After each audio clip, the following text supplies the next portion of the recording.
See if Sarah's ready whenever you're ready, Sarah. Yep, ready. Okay.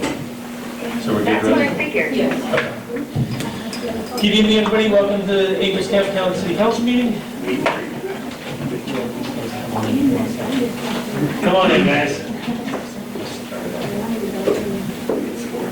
First thing we'll do, Rose, is pledge of, or I'm sorry, roll call, please. Mayor Williams. Present. Vice Mayor Herman. Present. Councilmember Tiscornia. Present. Councilmember Moncada. Present. Councilmember Sherrod. And staff is present. Thank you, Rose. Next we'll do number 2, pledge of allegiance. I pledge allegiance To the flag of the United States of America and to the republic for which it stands, one nation, under God, indivisible, with liberty and justice for all.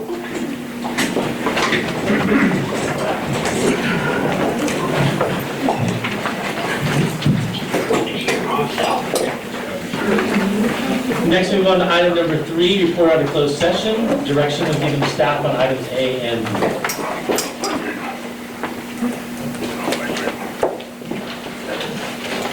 Next, we go to item number 4, approval of the agenda as posted or amended. So we did amend it as revised. As revised, okay. And I'll make that motion. I'll second. All in favor, say aye. Aye. Anybody approve, disapprove, same sign. Next, we go on to item number 5, public comment. The public may address the council on any item of public interest not otherwise on the agenda and is within the jurisdiction of the city. No action may be taken. Matters to be addressed may be referred to city staff or placed on a subsequent meeting agenda. Speakers are limited to 5 minutes per person. Is there anybody that has any public comment at the moment? Come on up. Okay. Seeing none, hearing none, I will close public comment and move on to consent agenda, item number 6. Any member of council, staff, or public want to pull anything from the agenda? I want to pull out of May. Okay. So, can I get a motion then? I want to put A, can I get a motion for B, C, and D? I'll make the motion. Have a first, have a second? I'll second. Second, all in favor of B, C, and D? Anybody opposed, same sign? 5-0. And I just wanted to pull A because I was not here for that. So I will not be. I will make the motion to pass item A, the minutes for April 19th. I'll second. All in favor, say aye. Aye. And I will abstain. Okay. Okay, caught up now.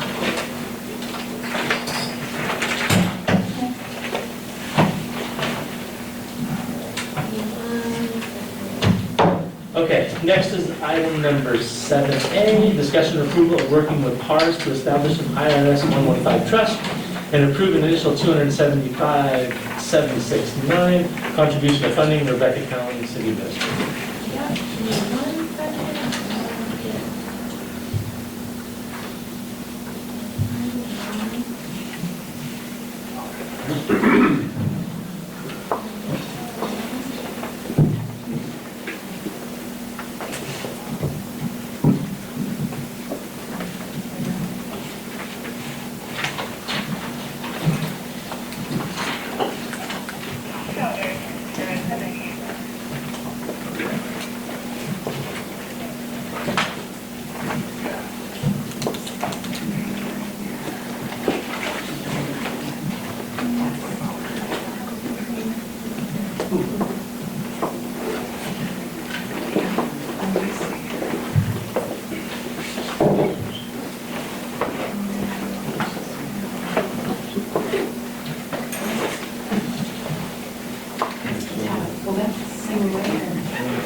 Good meeting my book. Yeah. Perfect. While she's doing that, the Thank you. good old paper version.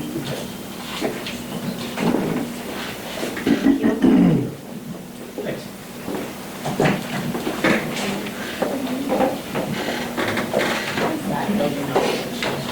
Because it's great looking, but it's just, empty. Yeah.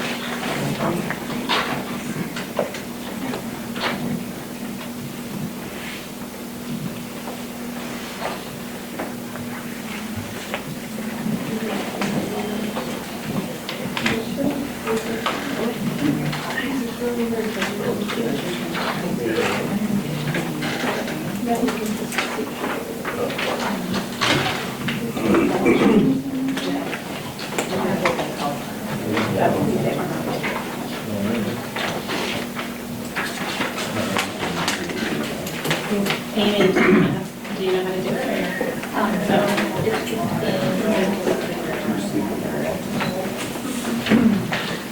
This is the first time we've been doing this, so sorry everybody.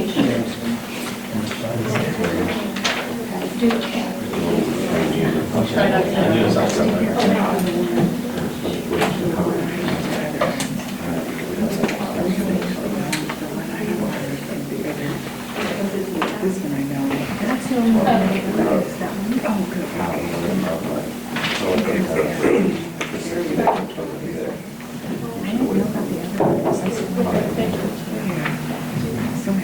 You have to uncast the. Now share comment.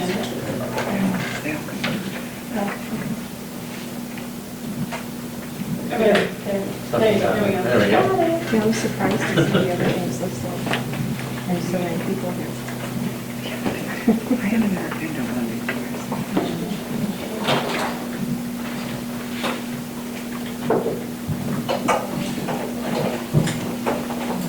Do you live in the Yeah, I just.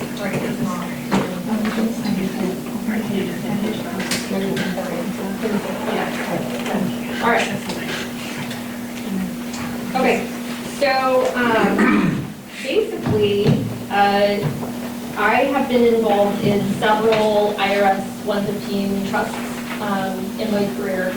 And as Gretel and I were talking earlier, local agencies have very strict guidelines on how they can invest.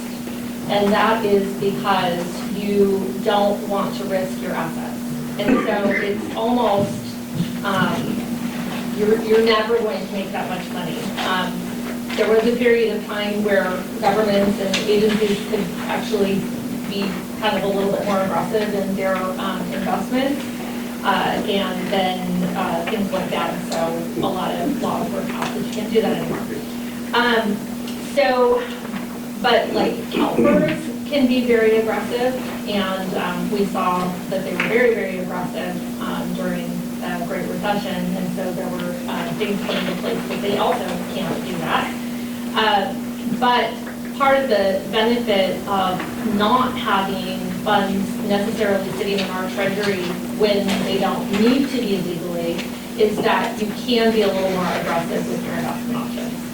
So when I was going through our accounting structure and I was going through our cash balances within our funds, I came across 3 funds that were all earmarked for OPEB. So how many know what OPEB is? Just so I know. Okay. So OPEB stands for other, other? Yes. Other than what? It's other than retirement, okay? So think of retiree health for us. So when you think of that, we have retiree health because we utilize CalPERS health for our health insurance for our employees. And so by default, even if we're not,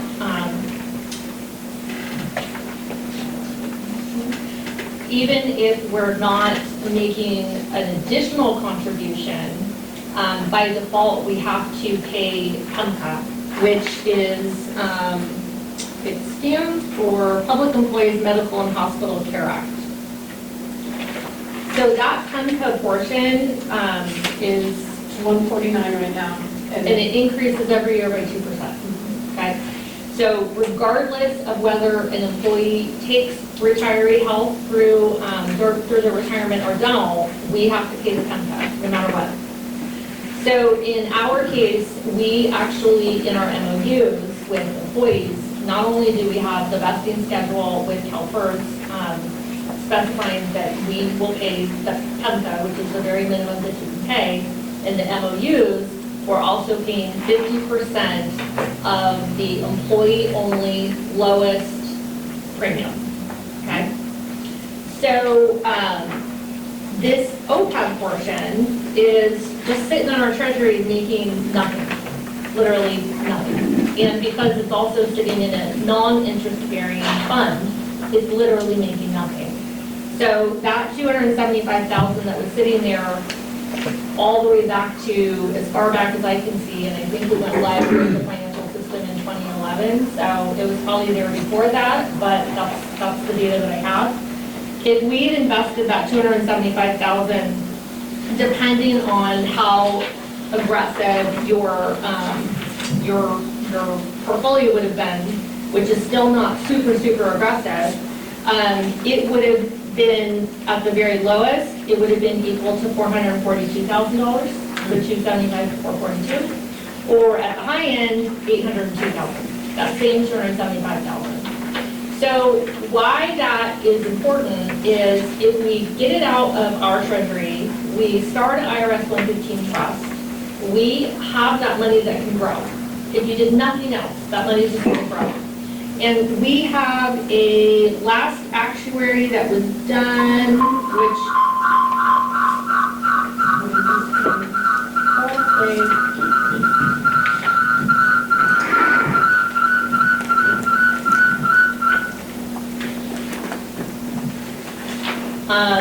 that actuary that was done was a liability of just over $5 million.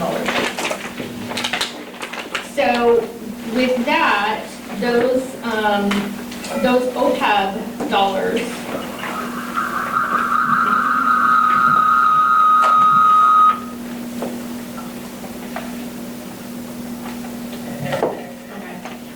those OPEB dollars can be used at some point to pay off those retiree health costs. So you can do an IRS 115 trust for OPEB, so those other post-employment benefits, and you can also do it for pensions. And the nice part about it is when you have money, like in this case, we have $275,000 that's just been sitting there. You could choose to do anything with it, really, because it's just locally decided that it was going to be earmarked for OPEB. And I would hope that you would take that money and you would allow us to go ahead and invest it with PARS so we can start whittling away at that $5 million liability. But you could do the same thing with PARS, with pension. And the nice part is when things are good, you can put that money away. You can determine through budget process how to continue to contribute when you have a good year. And when things are bad, you can take that money out and use it to pay PERS. You can use it to pay the retirees. And so it gives you a little bit of breathing room so that you have another form of like a reserve, right? Now those trusts can only be used for OPEB costs and pension costs, but those are some pretty significant bills that we have, right? So it's just something to be aware of that, you know, we have some pretty significant liabilities, unfunded liabilities for sure on the OPEB side because there's been no, we just are pay as you go, there's been no effort to try to fund that. And so my recommendation, and that's why Mitch is here from PARS, I've worked with Mitch for over 10 years, I think, on establishing these IRS trusts, and they have, you know, they've done what they were supposed to do. They generate income in that trust. They can be used to offset those costs that, you know, maybe you don't need it today, but you might need it tomorrow. And it just gives you some safety. So Mitch has a presentation, kind of at a high level, that I'm gonna hand it over to Mitch. Thank you, Rebecca. Mr. Mayor, members of the council, it's a pleasure to be here. I've moved to Fiddletown in Amador County, so not far away, and I'm loving country living. So no more 5 lanes of freeways in Orange County. I mean, I get there very fast, but at least I'm doing it on a country road instead of being stuck in traffic. So, Rebecca, thanks for the opportunity. 3 goals tonight. Educate you on this 115 trust, keep it simple, and answer questions. And that's my goal. Go to page 3. Should say 115 trust team. I wanted to make you aware of who ours is. We've been in business for 38 years. Our headquarters is Orange County. We are what's known as trust administrators. What the heck does that mean? We do the accounting, the record keeping, the plan compliance as it relates to the IRS, GASB, and state government code when it comes to 115 trust. And I'll talk a little bit more about that. Our trustee is U.S. Bank. They are the custodian of the assets, so they hold the money in a trust that's protected. Our investment management partner is Highmark Capital. So they invest the money at a strategy that the city feels is appropriate. We've got 5 levels, and one of those levels will be right for the city. I feel pretty confident, from the most conservative, obviously, to the most aggressive. And the most common is the second one from the bottom, called moderately conservative.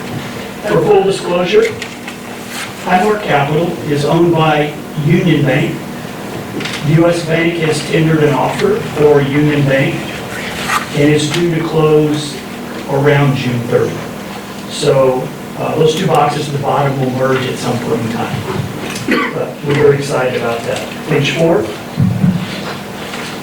We have over 490 clients in this 115 trust, and I thought it was important to give you some area agencies that are in this trust so you can look and see. You may know folks in these other cities or counties or the special districts that are very close by.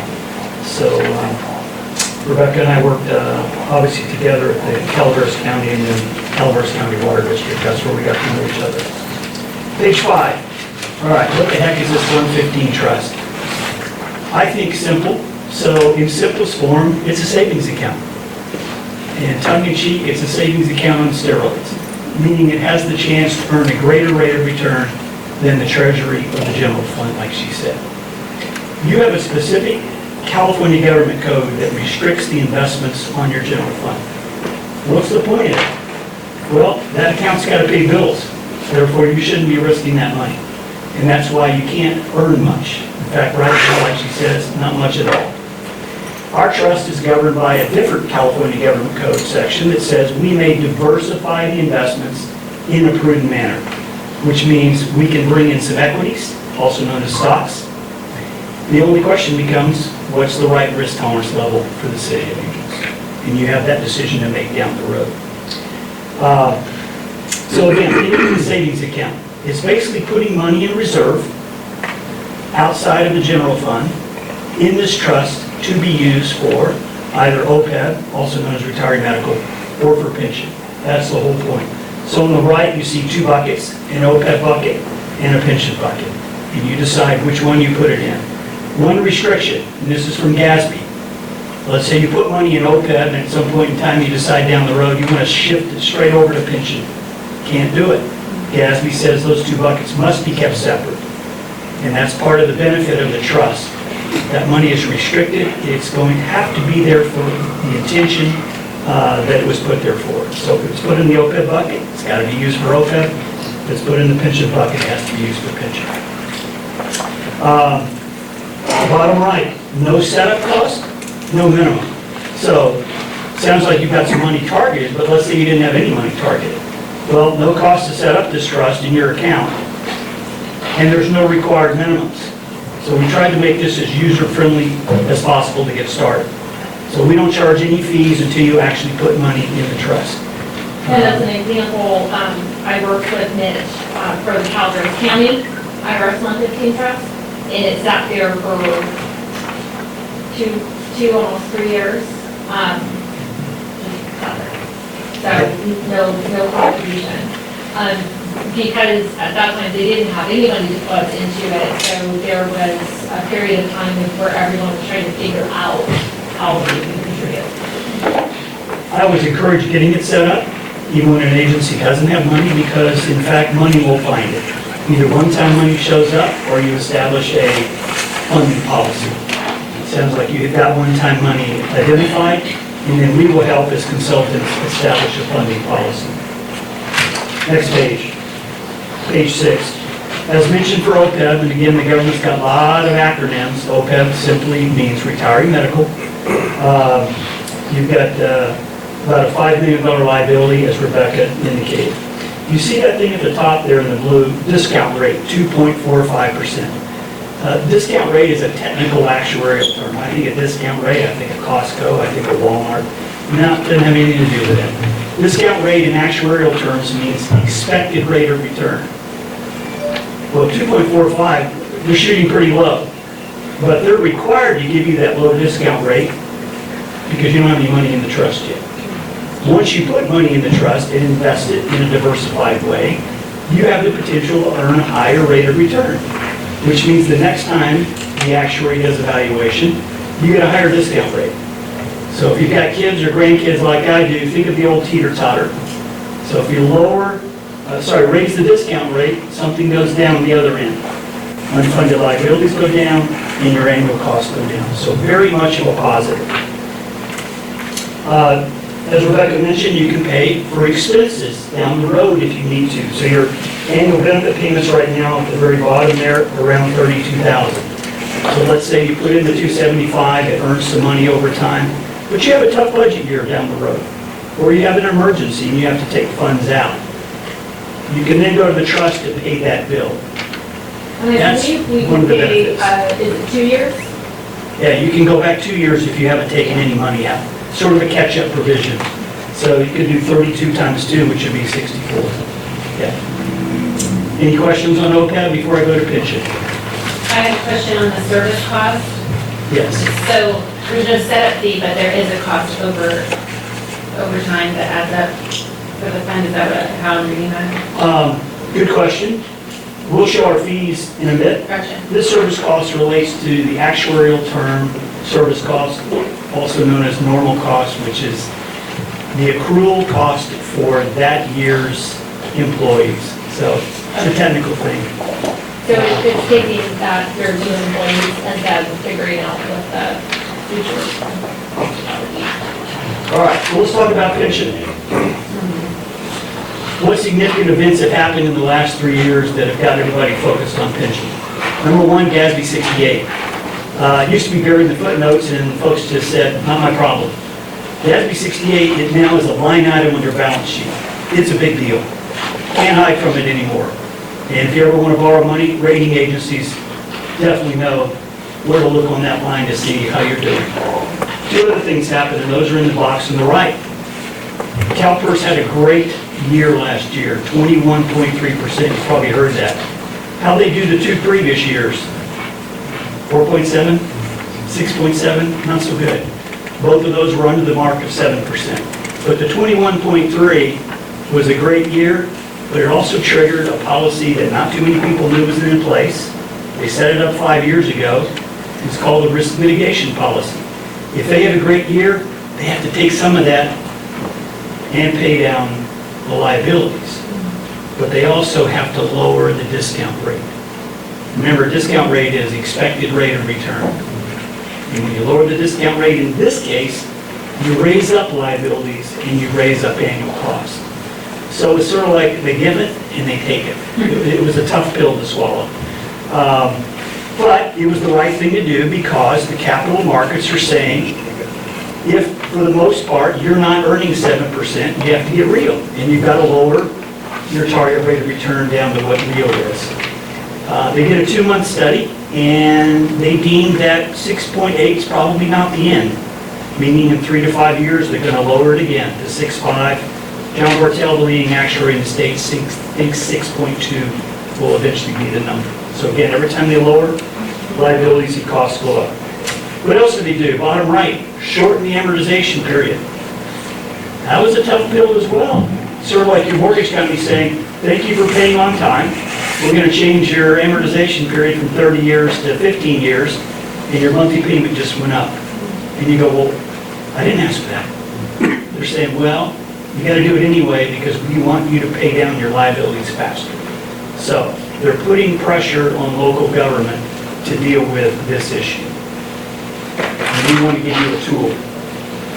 All right, let's look at your numbers. As you know, CalPERS comes out with their new actuarial update every year in August. They run 1 year behind. So in August 2021, you got June 30, 2020 numbers. Seems a little counterintuitive, but it is what it is. They have 4,000 agencies to value. It just takes time. So here are the latest numbers if you look at on their website. So let's look at the middle column. 23 million in actuarial liability. Actuarial liability, again, a technical term meaning what's the amount of the benefit you promised to pay?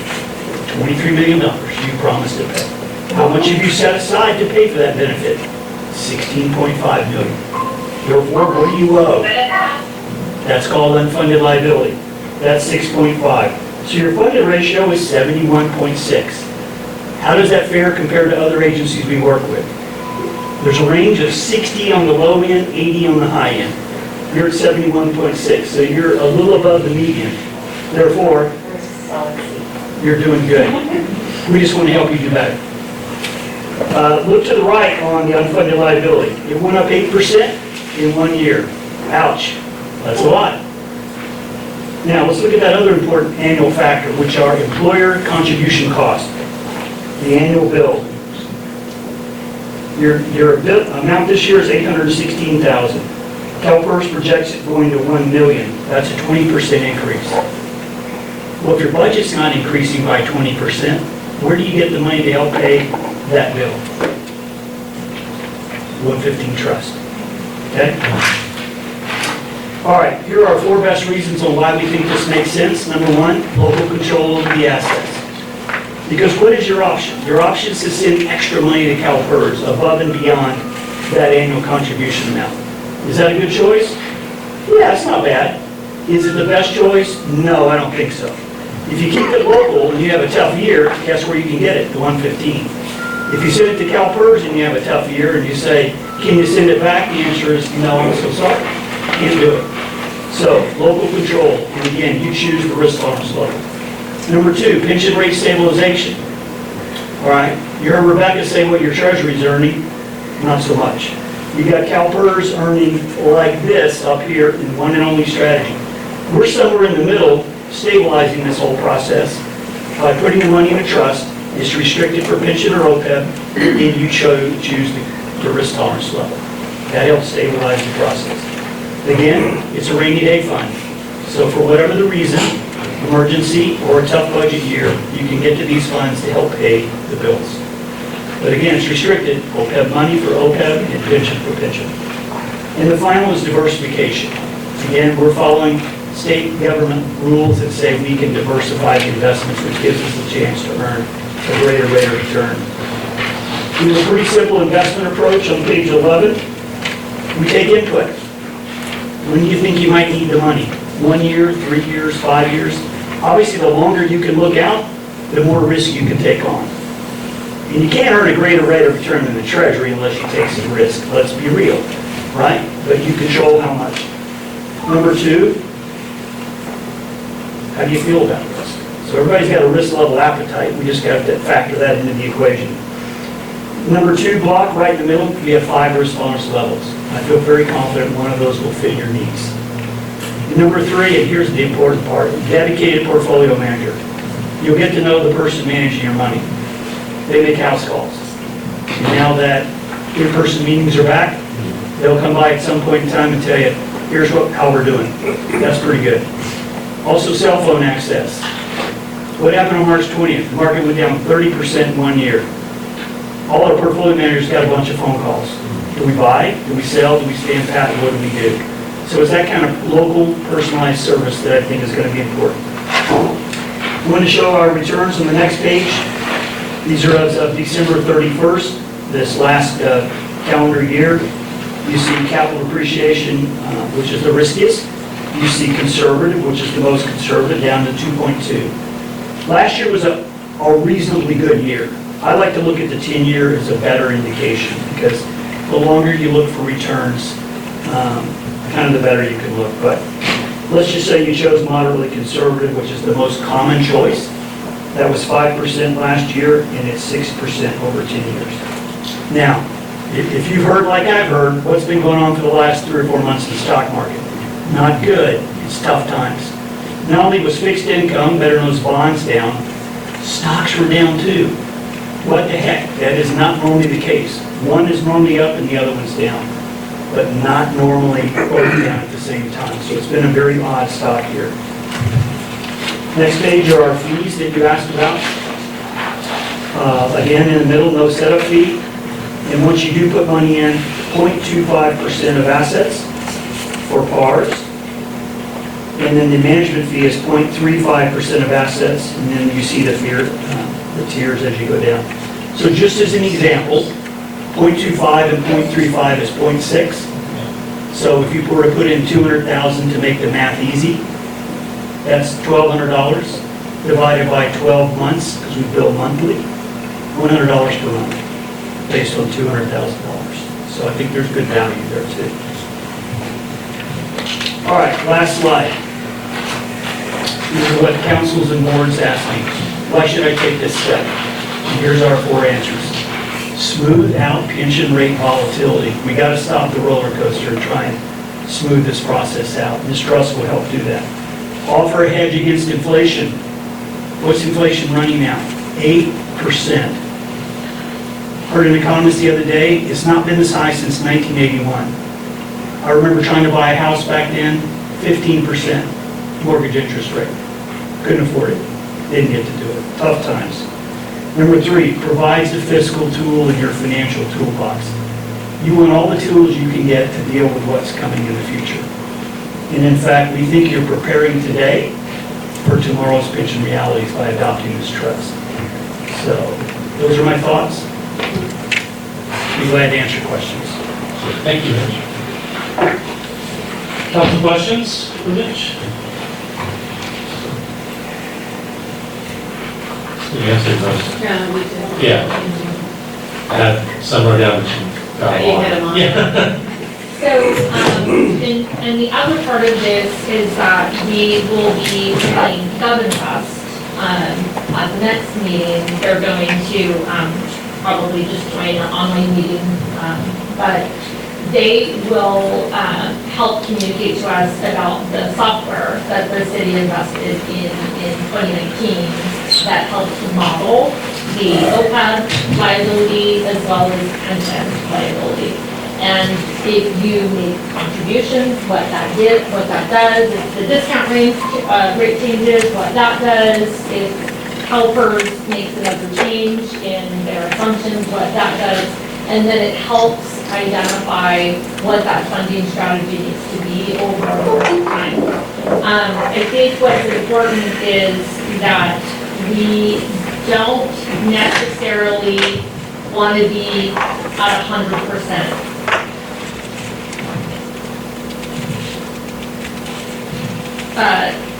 With OPEB, because if at some point we changed from helpers to a different administrator and a different health plan, that comes and goes away. And so then you're just dealing with the kind of grandfathered in employees that you still have to pay that contribution for, but any new employees would only get that retiree health if it was chosen by the council through negotiations to do that. So those things can fluctuate with OPEB, right? Because it depends on if, as an agency, we're going to continue.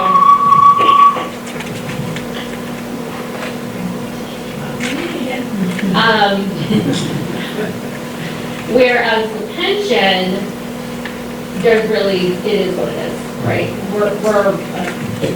It's highly unlikely we're ever going to be in a place where we can just like buy out our liability for helpers and like go do something else. But that's what it is. But what we can do is we can identify strategies to help kind of give us some breathing room when we need it. California specifically is one of those big bills, no matter what. And sometimes, I remember one year, they made so many changes at the California board, and all it was doing was, yes, it's paying down that unfunded liability, which is great, but it massively increased our operating expenses. That was the reality. And all of that was not going to assist or go towards our current employees. It was paying for that whole generation of retirees. So those are just things to think about. And I just know, the city is working its way to be more stable in its revenues. And so we want to make sure that we have things in place that when we have volatility, we have something that we kind of fall back on to kind of catch our breath. So this is definitely something I recommend. It's something I work with at the county and at Calaveras Water District, and I would love to see this move forward in that direction here as well. Council questions or anything? I just want to say thank you for the presentation. It's really easy to follow and clear and to the point. Glad to hear. That was the goal. I'll open up to any public comment at the moment. I'll question. Really not that difficult.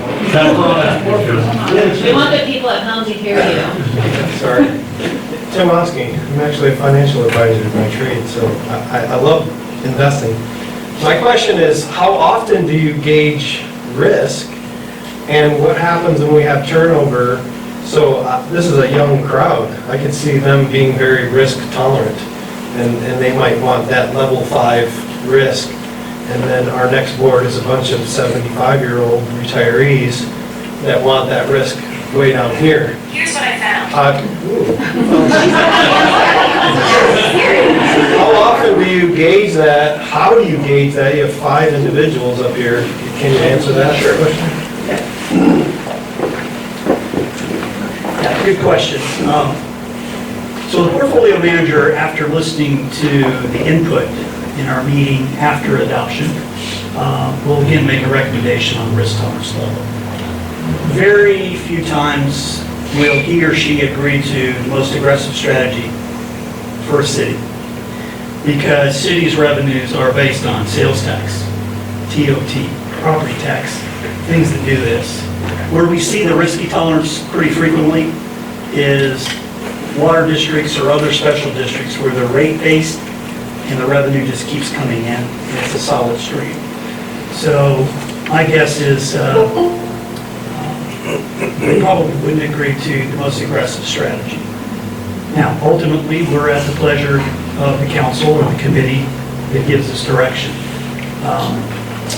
They do balancing of the portfolio every quarter. So they look at this thing no less than every quarter. But we also do an annual review.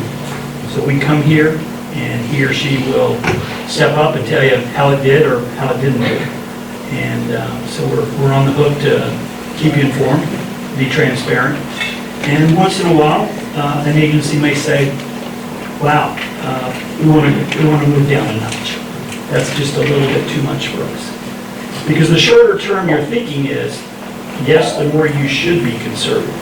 The longer term thinking you can be, then you want to step up the scale a little bit. But ultimately, year-to-year accountability and quarter-by-quarter balancing. So we got to stay on top of this thing, especially right now. This is absolutely the craziest time any of us have seen in 30 years with what's happening in Ukraine, plus the markets, plus.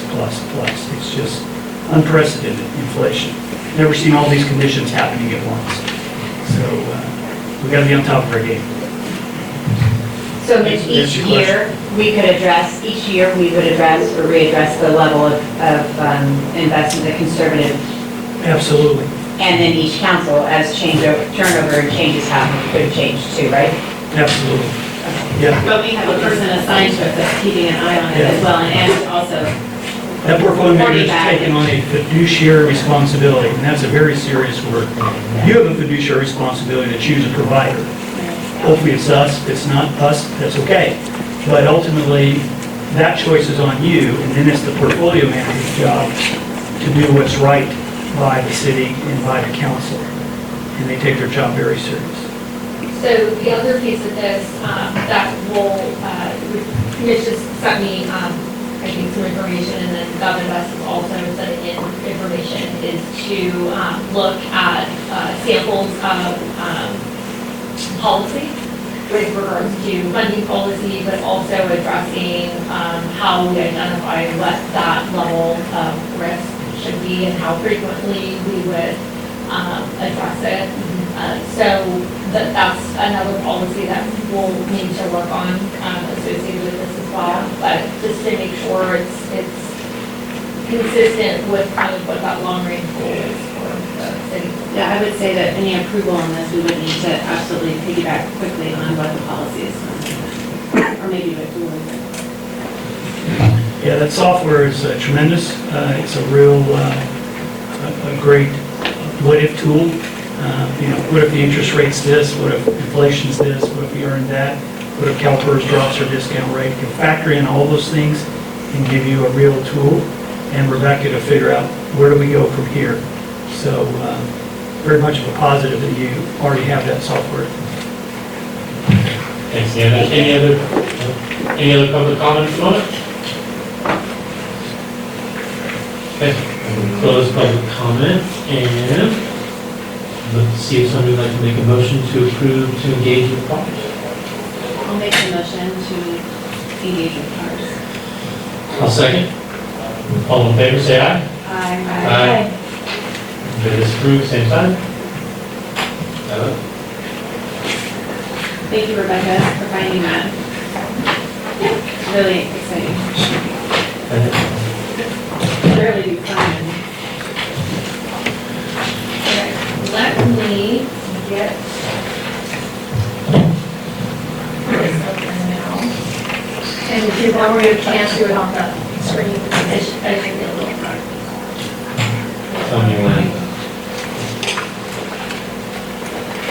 All right, hold on. I need to open it.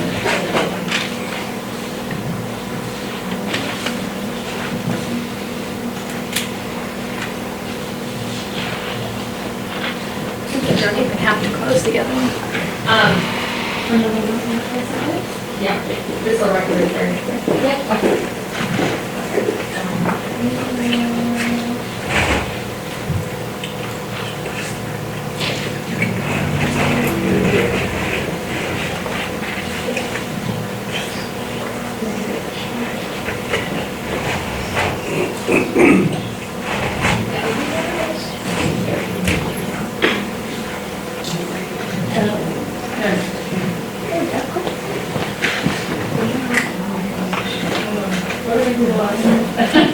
Then the three little dots.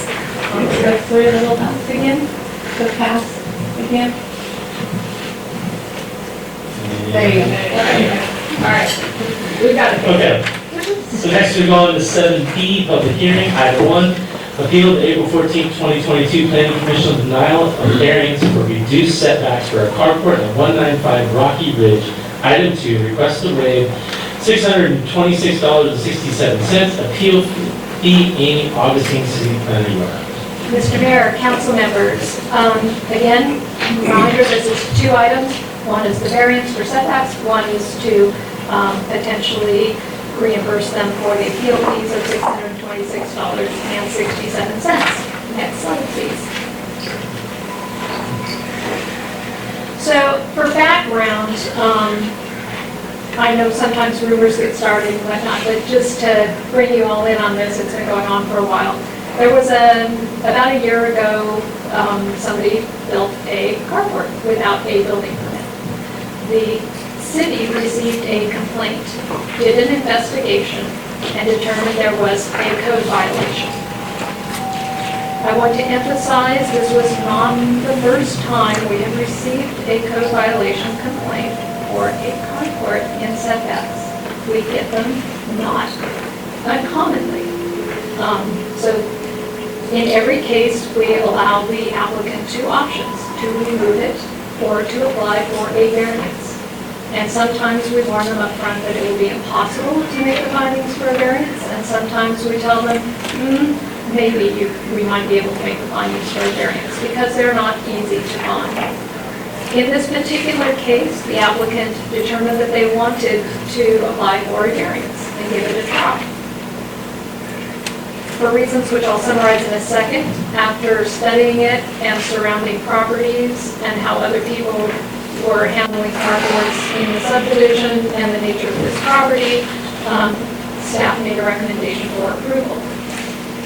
On April 14th, the Planning Commission heard it and denied the variance. I will tell you that after their denial, the Planning Commissioners spoke about their decision, several stating it was the hardest decision that they have ever had to make on the Planning Commission. As a result, the appellant today has appealed the Planning Commission's decision to you. They are now at a total of $3,290.01 in their request for a variance for setbacks. Your decision will be final. Next slide, please.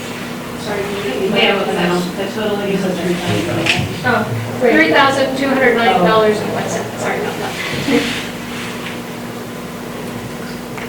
As a condition of this project, if approved, they would also have to pay building permit fees and secured building permit. Next slide. This is the actual aerial of the parcel in question. You can see, I'm going to run up here really quickly. This is the carport in question right here.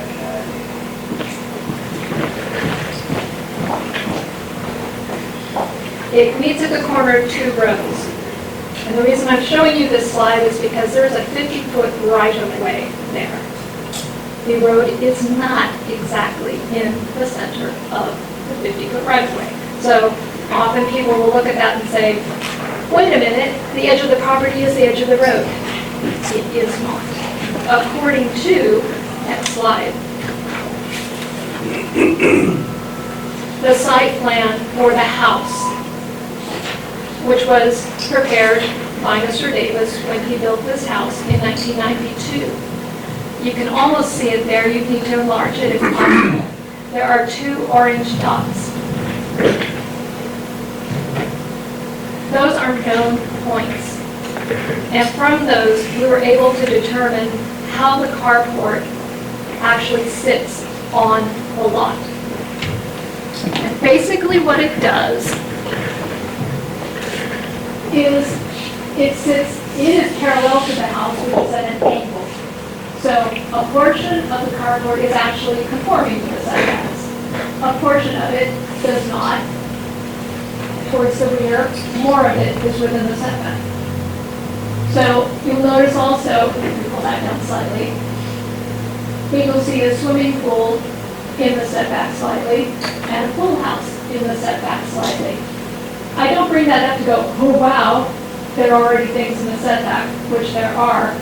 But because the pool being in a setback is sort of important, the reason the pool is in the setback is because so many people in the city could not build swimming pools until we changed the code to allow them to be in setbacks. So many people couldn't do it when there was a 10-foot setback, as this one is setback, but we again had to change the code to make it a 5-foot setback. So as a planner, sometimes requests for variance, I hear those as maybe we need to re-examine the code, just to confuse you further, but just wanted to make sure that we threw that out there. So I'll be referring back to this several times, but your question tonight is very simple. It will sound complicated. Should you allow on this parcel and this parcel only a carport to encroach into the setback?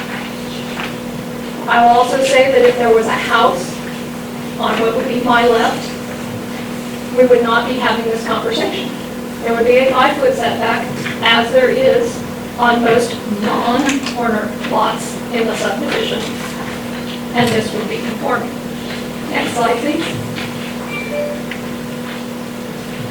I'll try to go through the thing that planners find exciting, but not everybody finds as exciting as I do. But there are 4 findings that you need to make for a variance. The first is that there's something special. What is special about this parcel that would have us go against our code asks for goodness sakes? Next slide. And as most of you know, on most lots, but not Greenhorn Creek, which has different setbacks, most other lots in residential zones in the city have a 20-foot front setback, a 20-foot rear setback, and 2 5-foot setbacks.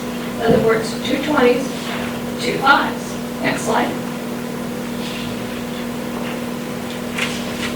Even many corner lots have just 2 20s and 2 5s. These are 2 corner lots in the same subdivision that have 2 20-foot setbacks, 2 5-foot setbacks. Next slide. But not this corner lot. This corner lot has 3 20-foot setbacks. I will also note that the parcel immediately behind it, this one, has the same setbacks. So, of course, you're saying, whoa, we did this, and everybody on the planet in the subdivision on a corner lot's going to ask us for the same thing. Well, 1, the cost of our variances tend to be discouraging. 2, not all the lots with these types of setbacks can actually accommodate a carport or another structure. That one to the rear, it basically goes straight down. So there's no way they could. Next slide.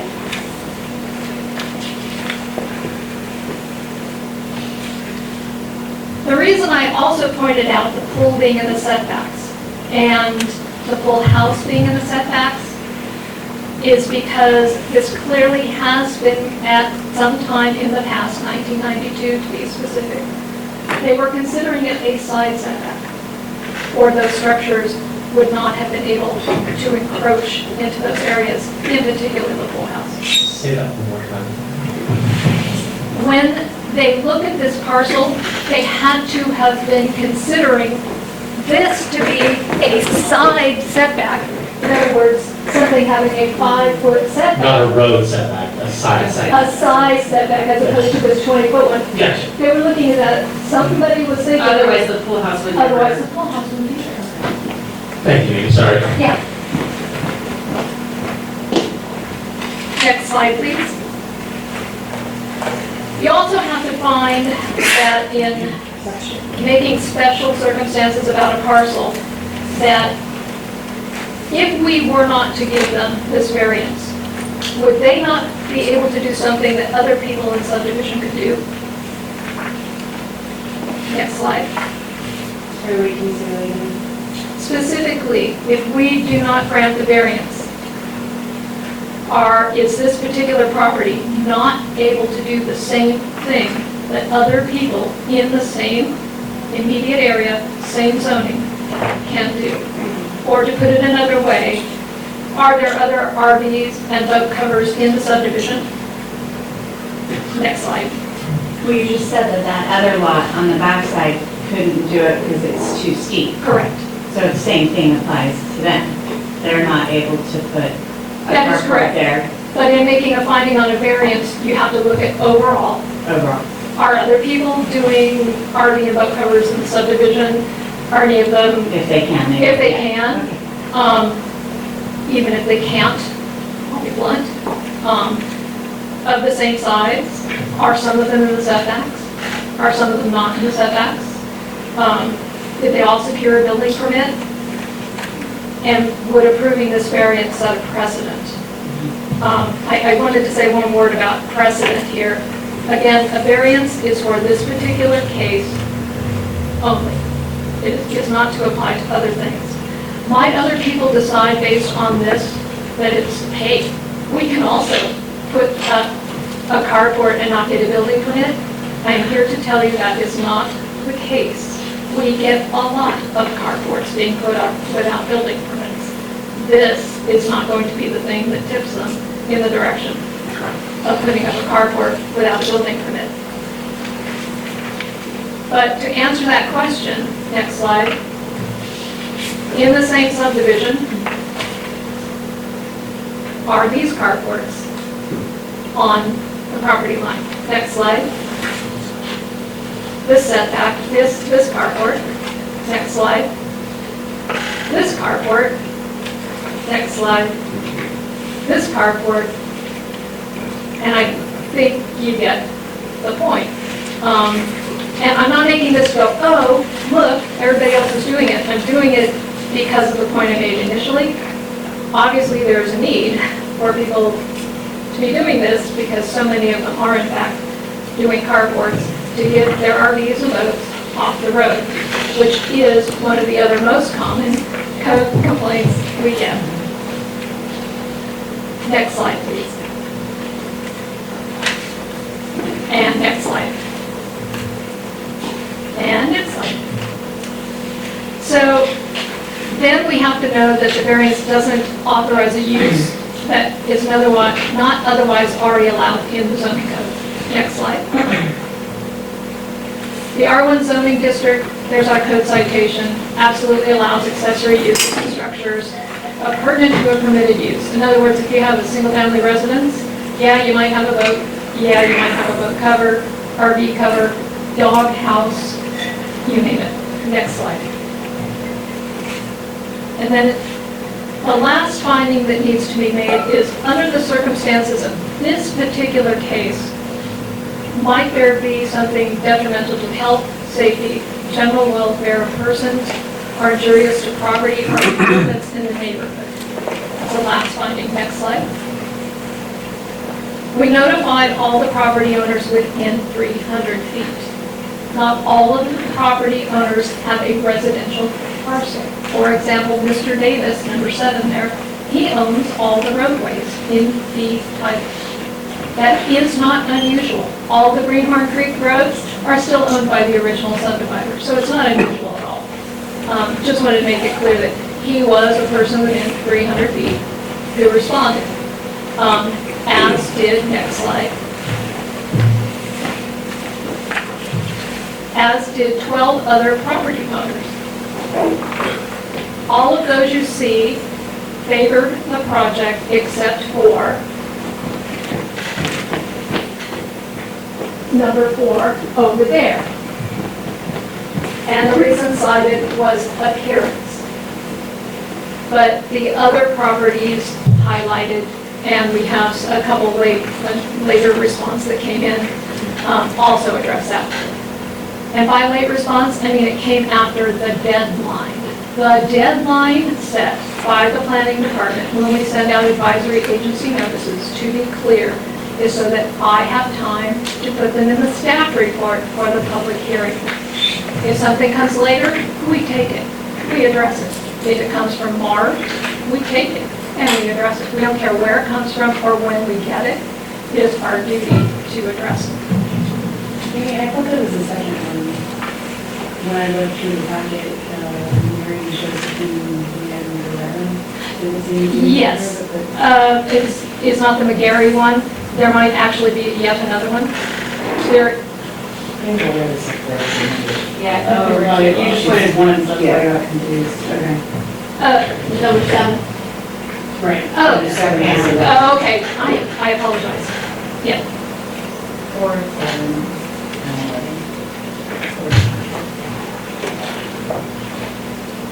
And I will double check that. Okay, next slide. Finally, we've gone through all of the findings that you do or do not make for a variance. You may deny the variance by saying you cannot make one of the findings. But I wanted to be careful to also note that we don't include appearance in the findings. Appearance in the context of design review. The city has no ability to conduct design review in a residential zoning district. We conducted for commercial, historic districts, but in a residential district, next slide, Those are generally governed by CC&Rs and a homeowners association. That's who decides what kind of design. And the reason I put these two slides together is, and if you can pull that down slightly, you'll notice the one on the left is stick-built carport. The one on the right is not. When the planning department in the city looks at this, we only look at the setbacks. We don't care how it's made, what it's made of, what color it is. We did put a condition on this permit related to color because the applicant proposed it. So, let me make sure I covered all of the questions that we had had. I believe the ones that had come in. I'd be happy to answer any questions that you might still have remaining. Or did I beat them to? Please. Good. Do you know if the installer of this carport was a licensed contractor? I'm going to leave that to the applicant. It is my understanding that they may have been. I will tell you that when we get a building permit, we always check for a current license for any contractor. So that's our obligation. Amy, was this the same presentation I was given at the? Basically, this presentation answers questions that were raised at the planning commission meeting. Gotcha. And how much of your time did you spend putting this together? More than is covered by the fees. Amy, I have a question. You spoke about recommendations when these circumstances come to you, and the recommendation is either to remove or go for a variance. Yes. Typically, what have you seen has been, like, what has this council seen? How many variances have been requested versus how many times has removal been made? One and one. One time it's been removed and one time it's been... There was a variance. And I want to be clear, the variance was not to, and it was in this subdivision, and it was back in 2001, and it was for a carport. But at that time, it was because there was a 25% coverage limit, which is Different reason. pretty small. Different reason, still a carport, still trying to get it, and that variance was denied, approved. It was denied, approved. It was a long run on that one. Variances will always be the most difficult. They will also be the most time consuming from a planning standpoint. And when you talk about coverage, that's based on the square footage of the lot and the coverage allowed. That is correct. Typically, do corner lots have more square footage than other lots? For that reason, a setback? Sometimes. And is that the case on this lot? I did not. Is it a larger square foot? I don't know the answer to this, but is it a larger square foot lot than maybe other lots that it's being compared to because of the... Some yes and some no. Okay, and then my last question is, can you talk a little bit more about, you're talking about finding the special characteristic or special circumstance applying to this situation because you're comparing this one corner lot to all the lots in the subdivision rather than just the 13 I corner lots. first compared it to all lots, then I compared it to other corner Other lots. corner lots. And both times you're finding it to be a special circumstance when it's Yes. compared to other corner lots. Can you go by Yes. that one more time? Yeah, so basically I narrowed it down to there's only 12 other lots in the entire subdivision that have the 20, 20, and 20 as setbacks. Okay. There are other corner lots that don't. And then when you look at those 12, maybe 6 of them actually could accommodate a carport. But for whatever reason, don't desire one, their house was pushed further over and they don't need one. So that's what we would like. Are any of those other 12, I guess you just spoke of, also in violation of this type of situation up on the screen? No, Okay. not to my knowledge. Any other council questions? Okay. I have a favor that I do not know. I have to use the restroom. Can I take a break here? Because I think we have some people here that are going to talk for a minute. So can I run real quick? Is that okay before I open? Yeah. Can I take a 5-minute recess? 5-minute recess.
welcome back, everybody. So we received staff report and council asked some questions. So next, I will open the public hearing.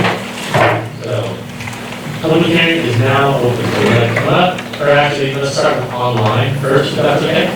Is there anyone that's online that wanted to public comment on this item?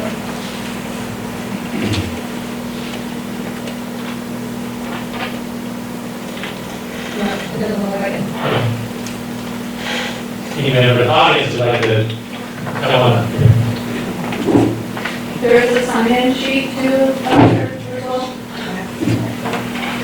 Can you sign in?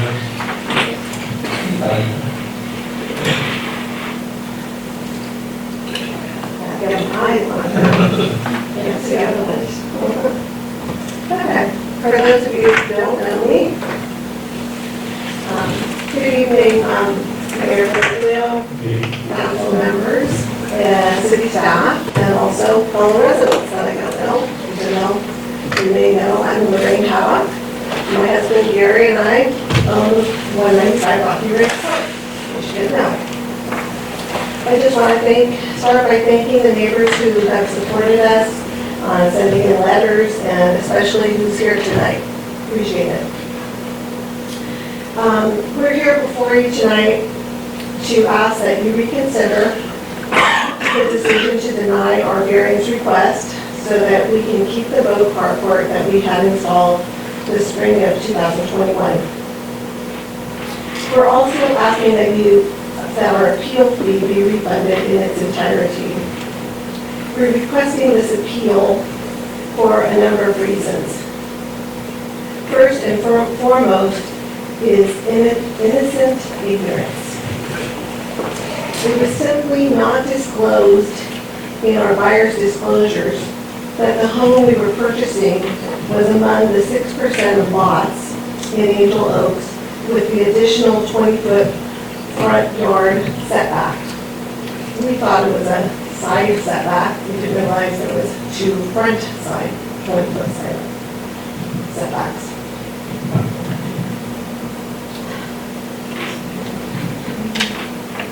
We do not feel we should be punished for something that we have no knowledge of.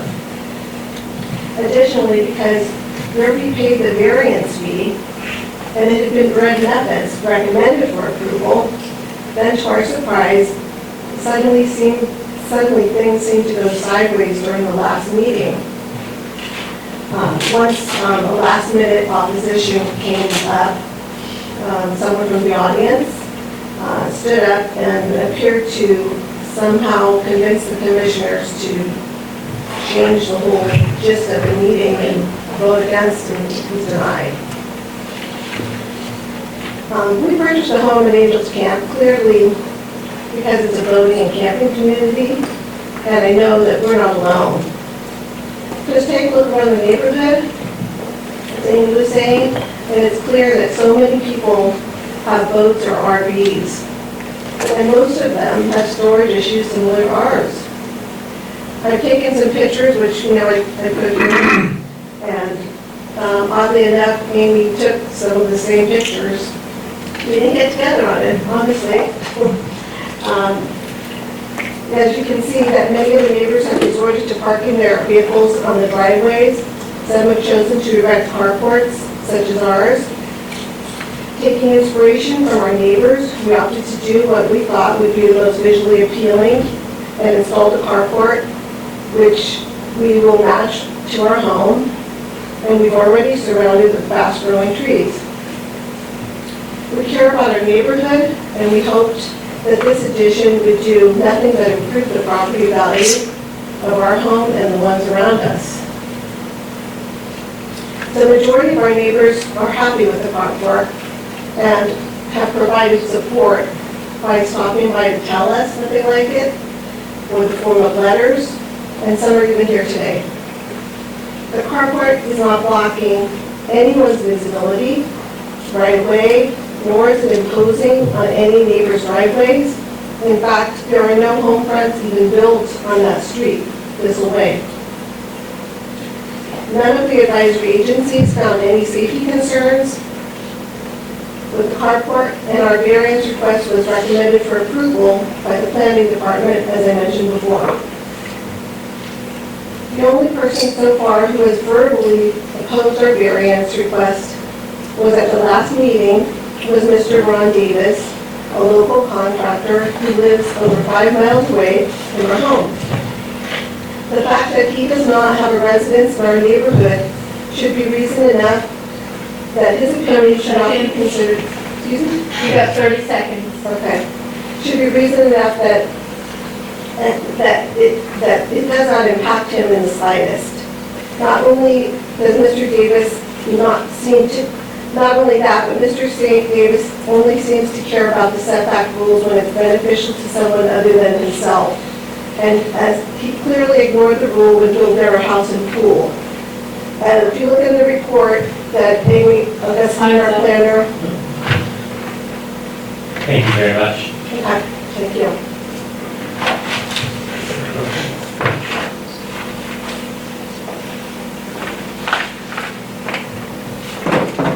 Anybody else? Public comment?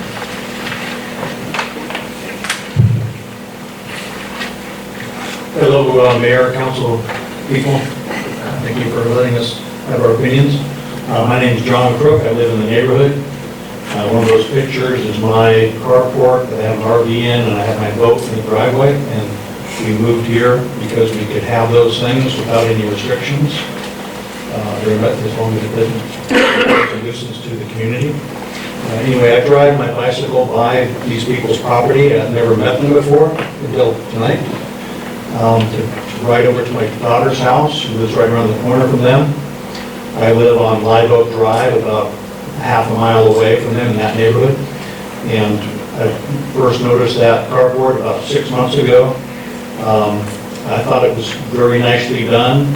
Had some nice trees planted in front of it. When I ride my bicycle back, there's no visibility issue around the corner. It does not obstruct vision of vehicles. I think if the thing was denied, they would have to take the carport down, but the boat would still be sitting there. So you're going to see something there anyway. And since I just learned that that pool house and the pool were already encroaching upon the same area, and for those reasons, I think that you should approve this for them so that they can enjoy the community and the benefits of their property and their things that they want to have on it. Thank you, John.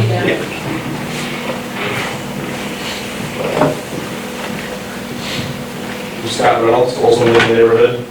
I noticed on my phone because I guess I'm not that age. So I'm here in support as well. I live just about 4 doors down on Mistletoe Court. And my wife and I walk our dogs, ride our bikes past the property almost every single day. And I remember when it went up, we commented, wow, that's nice. We'd love to be able to have room on our property to do something like that, you know, but it is what it is. But it's a nice addition to the neighborhood. Thistle Way has no homes fronting it. And the rest of Thistle Way is extremely poorly maintained. There are weeds growing in the streets. The other properties have falling apart fences. They have overgrown shrubbery and whatnot. This property now has beautiful trees on it, nice landscaping, has a nice carport.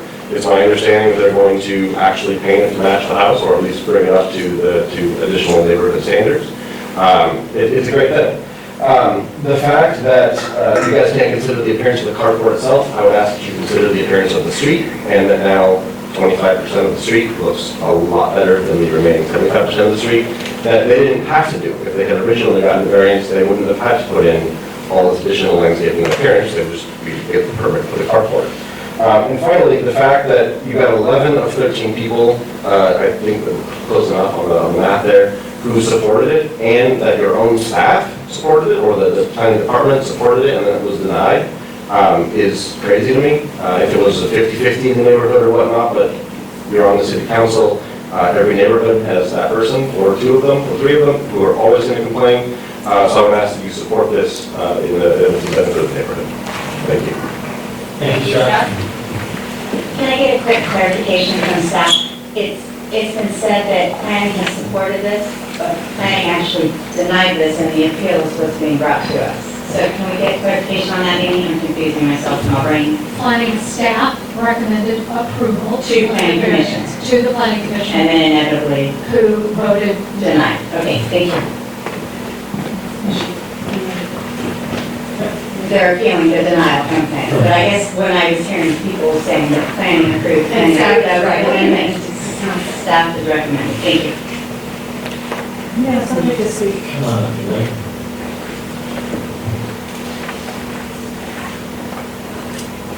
Hi, my name's Susan Campy. I also live in the neighborhood just within eyeshot.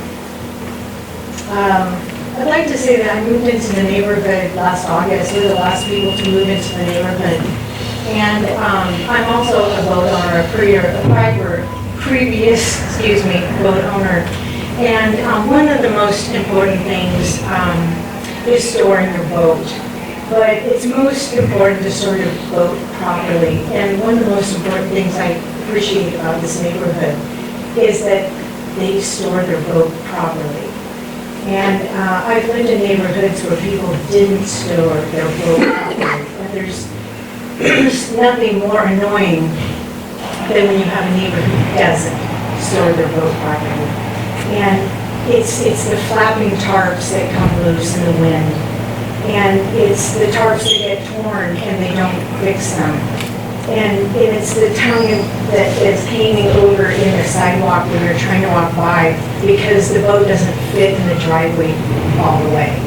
So when we looked in the neighborhood, and we were just looking around, and we saw the way that the boat was stored, we really appreciated it. So I understand this may not fit the whole variance issue, but there's a bigger issue here, and that's proper storage. So I know that right now storage may be at a minimum, but this boat is stored properly. So please take that into consideration, okay, when you're making a decision. Okay, thank you.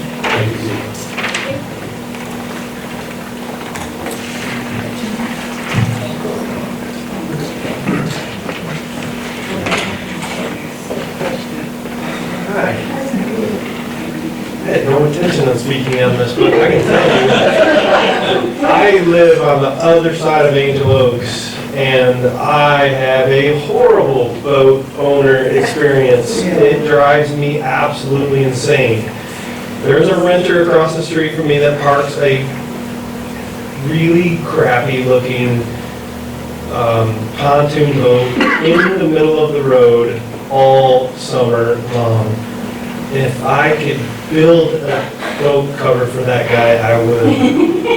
Please let these people keep their boat off the street. That's all I got to say.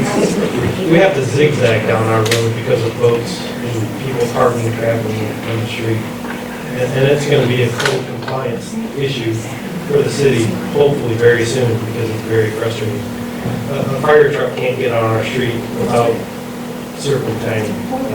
So it's because of boats and trailers and everything that could be parked in the city's driveway and yard under a carport. So, thank you.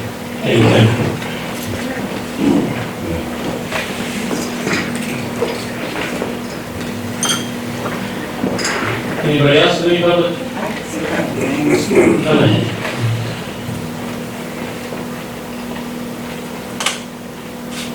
Hi, my name's Teresa Levine, and I live on Mistletoe, so he's here, and I'm straight down and just over a little. So we walk the neighborhood, and I was so impressed with the carport. It's beautiful. It's not like little, it's majestic, and it just looks like it cost a lot of money, and to me, it's improved the neighborhood. And not only that, these people took an eyesore of a place. It was rented, it was all full of weeds, and it was just really not taken care of. So they have brought it up to this great standard. It's beautiful now, all manicured. And then they put this great carport up there, and it looks like we have someone that cares, which we do.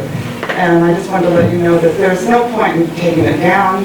I mean, then what are we going to do? Look at the boat sitting there? And that's not going to improve the parents in the neighborhood. So they've done a great job. Thank you. Thank you.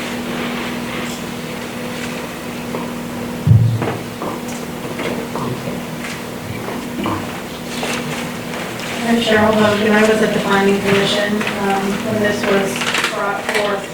I do want to finish, Lorraine didn't get to finish her whole page. She did want to finish up saying that she didn't mean to upset anyone, nor was she looking for conflict. They simply wanted their boat protected and off the street.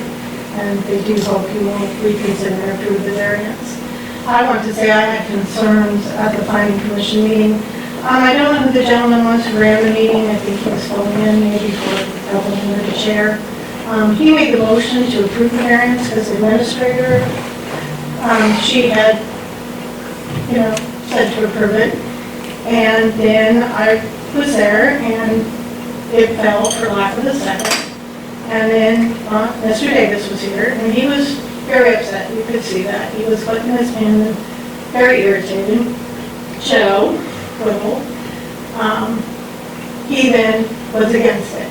And then, which was surprising, because then when they went for the vote, the guy who made the motion to approve it then voted against it. Now my concern is, so it was voted down, and I get that. Then they filed for an appeal, but now we have Ron Davis, Mr. Davis, who Joe Will is tied with, who is with Jennifer, who is Isabella's Robert's daughter. How do you get a fair appeal when everybody's together? So in my opinion, I think certain people should recuse themselves from these proceedings because they were too tied in with Mr. Ron Davis. And I've sat on boards and you recuse yourself when there's a tie-in. And so how can the Planning Commission, who has two people sitting here on the City Council, how can these people get a fair appeal? It's just my concern. Thank you. Thank you. I'd like to speak to that just from a legal perspective. From a legal perspective, the Fair Political Practice Commission sets out regulations that are designed to control what elected officials should and shouldn't be doing. And under the Fair Political Practice Commission regulations, there is a legal conflict for an elected official when they are voting on a matter that has a financial implication or potential financial advantage to that particular elected official. And that's our legal standard. That is all that is prohibited by law with regard to elected officials. So there has to be a financial tie-in, potential financial benefit. There is, I think what you're talking about is... unethical or moral. Yes, which is not a legal issue. I can agree with that. So I've sat on boards where people recuse themselves because of the ethical or moral standards you're setting at that time. It looks muddy. Yes, and so that is something that there can be what we would call a common law conflict of interest when an elected official may have bias in a matter. Because of a relationship or for some other reason. Relationships. That is something only the elected official can determine. If there is an adverse decision made by a governmental agency with regard to somebody's claim or property, they could then challenge the decision by taking it to court. But it's up to the elected official to examine their own conscience and relationships. And if the official determines that they can vote in an unbiased manner, then they're free to do so legally. But they could that would be challenged because of the bias that could be considered there. You could try as a citizen to bring an action in court to get the court to overturn the council's decision. That would only be in the case of I'm not saying that. I'm just trying to point out that I would hope you guys can see where there could be bias in the vote. So that's why I was just addressing your statement that it was illegal. Okay. Thank you. Okay. Thank you. Thank you, John. Other public comment? Joe?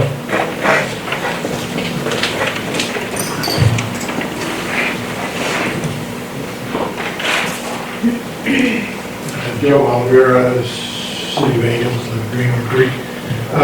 So the legal issue, fine, we get that. But there's a perception issue. And I would think that those affected by this would acknowledge that and just accept it for what it is. There is a perception issue, and take that into account in your decision tonight. Thanks. Thanks, sir.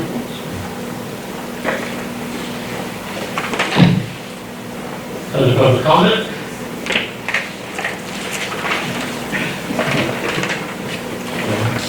Not much to say. Name's Rick Brand. This is Rick. Rick? We walk around the neighborhood a lot. And, this carport is not offensive at all. It's kind of a special case because it's on that street where there's no houses. And that corner looks better than the other corners. And they're getting kind of trashy. And Gary here, since they moved in, they've just improved it. It's getting better all the time. And anyway, I think carport is not offensive at all. So I think it brings up the neighborhood. Thank you, Rick. Thank you. Thank you. Any other public comment or anything online?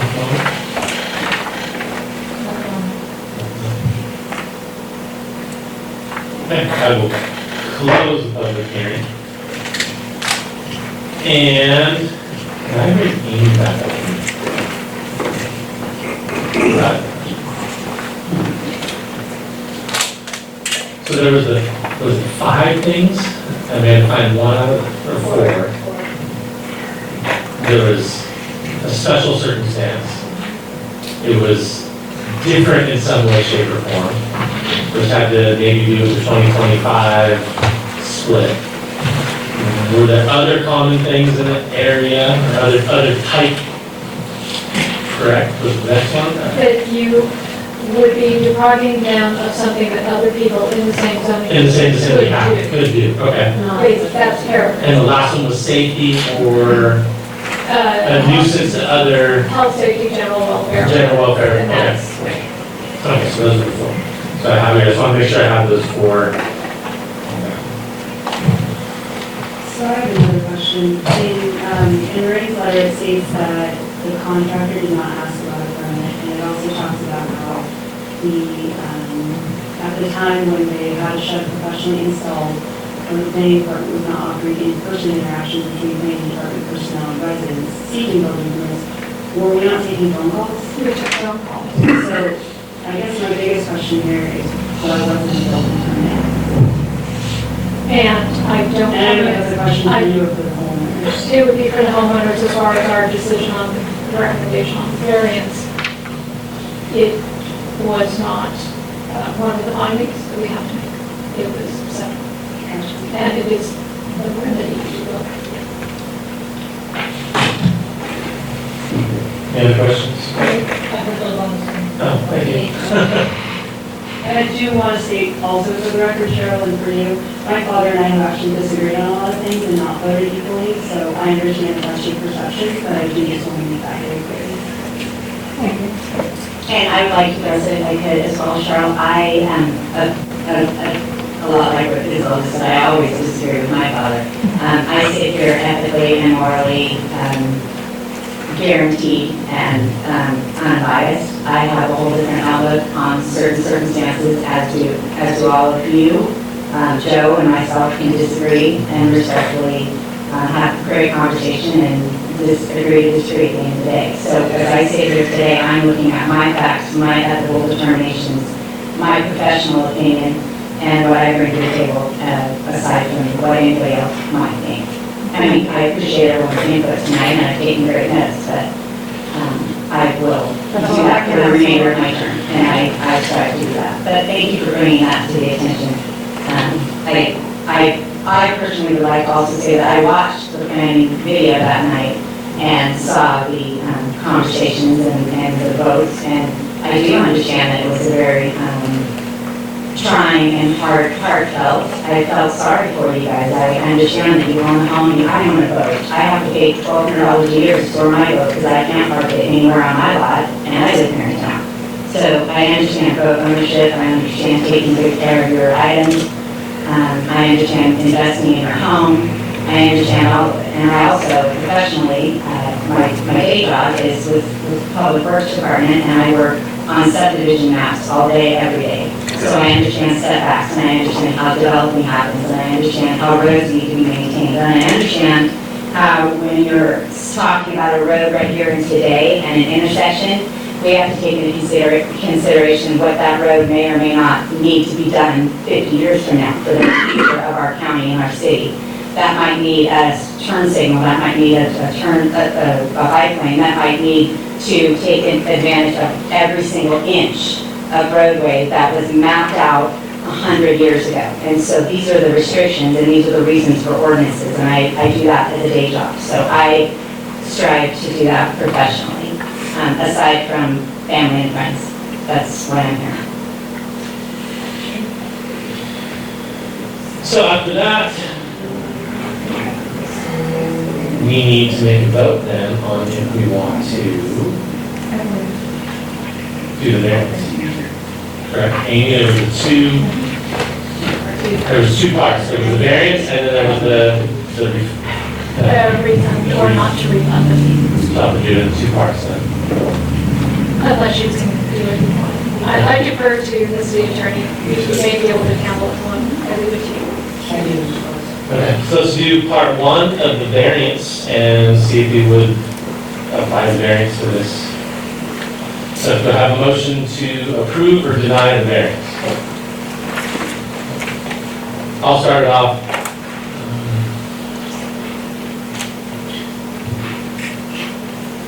I would go to approve the variance.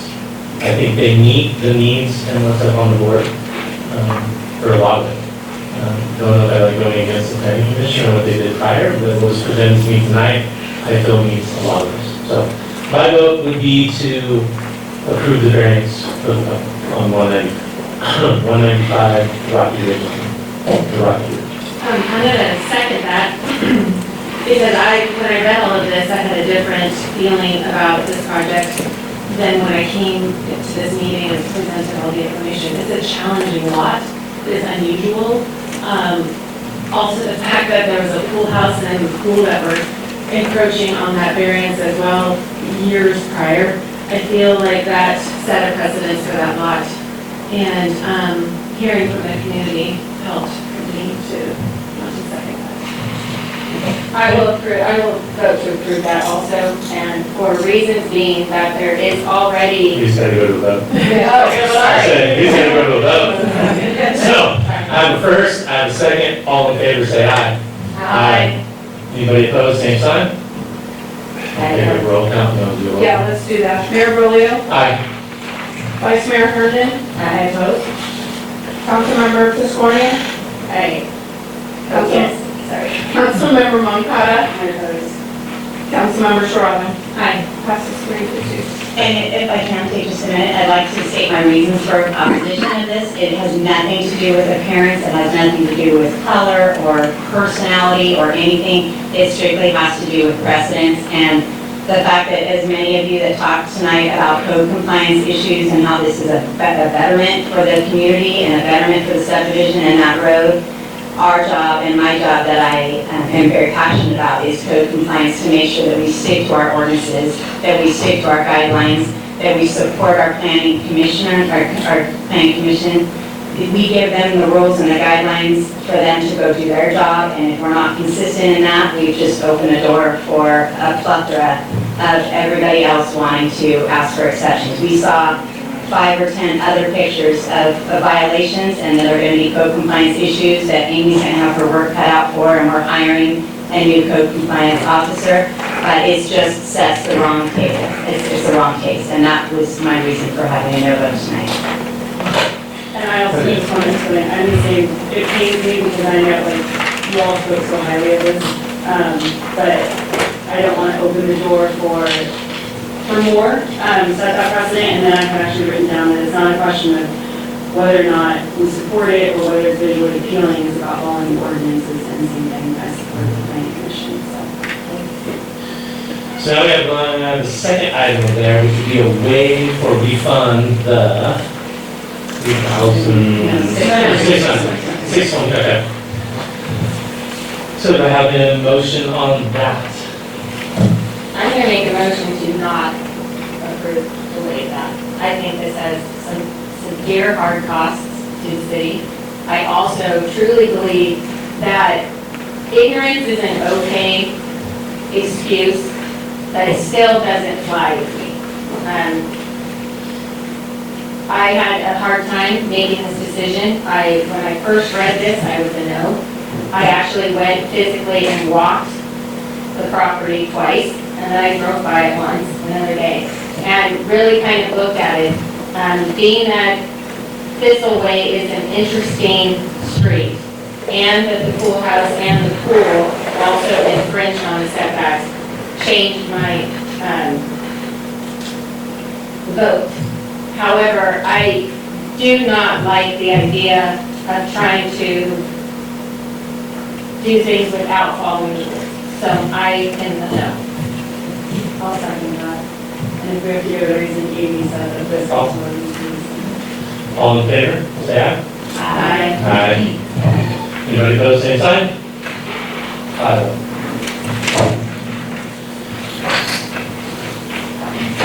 Okay, item number C.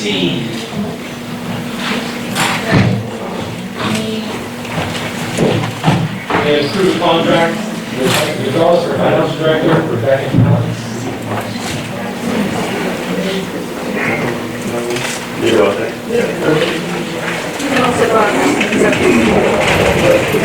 You guys go out, we'll check all over. Whoever wants to exit, come on out. Thank you again.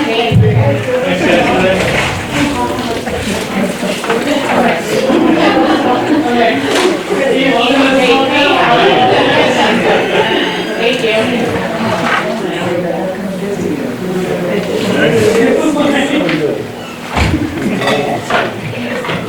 Thank you. Thank you. Have a good Have a night. good evening, everybody. Oh, yeah, if not,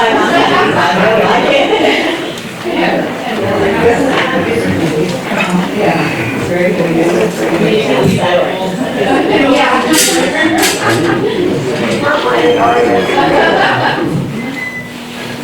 Thanks again. Thanks again, guys. Thanks again. Thanks again. See you guys. Okay. Item C. Ready, all right, ready. Okay, so, a little while back, I came to council and asked to have the director of Administrative Services position changed to a finance director.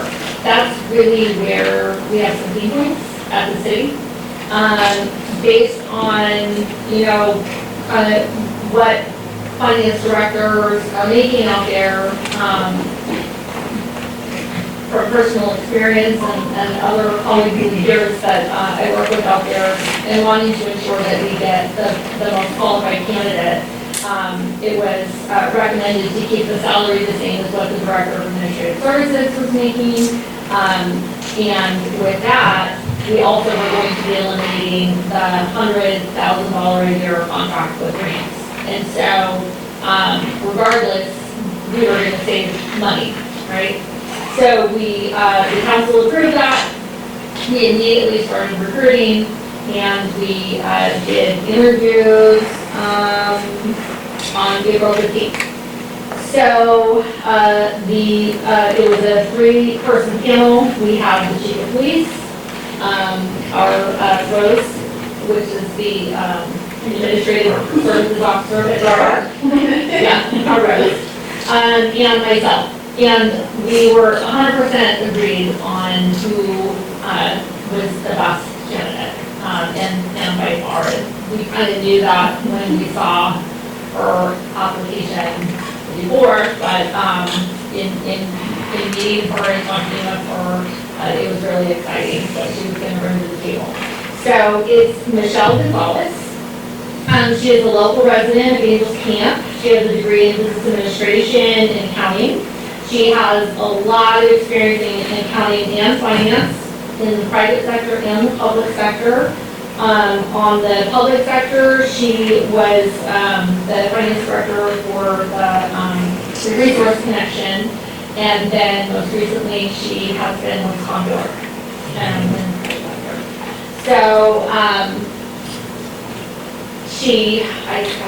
called and was ready to make the offer, and she said, I know I have another interview, which was not on hand. So she did have another interview with another company, but she called me back and said she wanted to come work for the city, and she was very excited to do that. So we had that conversation. She's accepted what's within the contract in front of you. Her start date is slated for May 9th. Couldn't be very faster. And I am really excited to have her join our team. And I'm really excited to get some stuff off my plate so I can start working on all the other things that I want to work on. So her, base salary, $96,740 per year. All of the terms are within the contract, which is also been reviewed by legal. And we also included her the job description associated with the finance director. Any questions? Any public comments? Everybody's on their phone? No public comments? I will look for, we have to make a motion on this, don't we? I'll make the motion. Okay. I'll second. Okay, all in favor, say aye. Aye. Anybody opposed, same sign? Aye. Is she here? No. No. Is she out there? Does he act like her? Stand up, Tim. Kim was like Okay, moving on to item D. Decision of the financial review, March 2022, and approval of the budget amendments for Beck County Commissioner. So we don't actually have a amendments, that's fine. Did we? You attached them? Maybe that's a. No. Okay, anyway. This would have been brought in April, but then a little hiccup there. So it's being brought now. So it went through and we are doing really well. And so March is the 9th month of the fiscal year. Our benchmark should be about 75% for revenue and for expenditures for the end of March. I did some graphs associated with revenue by fund, and obviously our general fund is the big one of our revenue. That's where our property taxes, sales tax, GST, all go in there. And then expenses, also the lion's share is through the general fund. So everything is looking really good. Revenue is about 53.69%, which is a 75%, but you have to remember that there's a lot of revenue that only comes in like twice a year. And then on the expenses, we're only at 43.93%, and you also have to remember there are some expenses that are paid up front, and then the rest of them go out through the rest of the year. We have salary savings. There's a lot of projects and equipment that we haven't bought, merely because either we weren't staffed up to do some of the projects and maintenance that we had anticipated doing for the year, or just lack of availability. We can't get the materials, we can't get the equipment, so a lot of those things are going to be contemplated in the next fiscal year for the budget. Budgets overall, our revenue overall is doing really good. So for the general fund, 3.3 million, expenses 2.6. So right now, for where we're at, we have net revenue of about 685,000. And then just for the general fund we're about just under 75%. So good. And a big contributor to that is half of the motor vehicle in lieu that we get from the county. Last year, we got a whole lump sum at one time, and that was an error. This year, they're doing it the right way, and so we're getting half and half. So we'll get that other chapter shortly. Transportation projects, this just keeps getting larger in terms of the net. And so I'm working with Rebecca Nealon because when the fire engineer left a hole, so she's been having to dig through to figure out where it got left off. So I'm working with her to go through all the invoices that have been submitted. There's some changes that need to happen, resubmittals that need to happen, and then you can start seeing the funding come through. But I'm there. Just a bit. Get it. Sewer operations and maintenance, revenues are about 95%, expenses are about 47%. The rate revenue is technically slightly down from the prior year, but remember, the current trend is projected to exceed budget by $150,000. So it was just, yeah. There were salary savings. Also, just a reminder that utility late fees haven't been charged, so we're still on that boat. And chemical costs are up. That is one of those,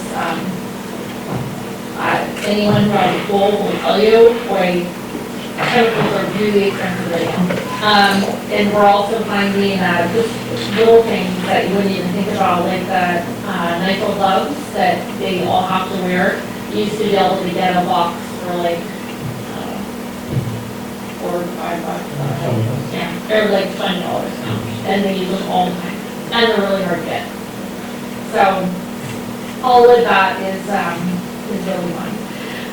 Water operations, overall revenues almost 83%, expenses 66%, almost 67%. Again, can't charge late fees or hangar fees. We just started doing lockoffs. And primarily the lockoffs have to do with non-low income. So either they were low income, they entered into a payment plan, and they defaulted on their payment plan, and therefore we can lock them off. Or when the moratorium was lifted, and we said, okay, you guys start paying, and they still wouldn't pay. And they didn't want to enter into a payment plan, we locked them off.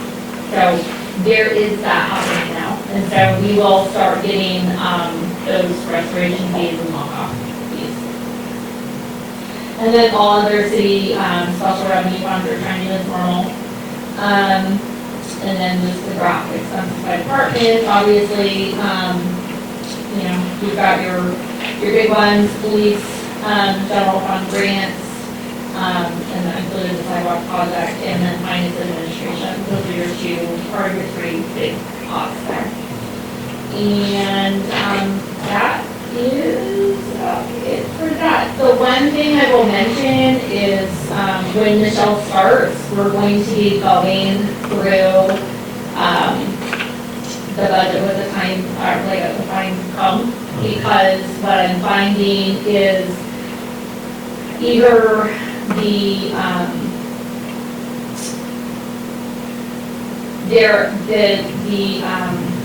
so there's an overhead that we can apply to departments, so for administrative overhead.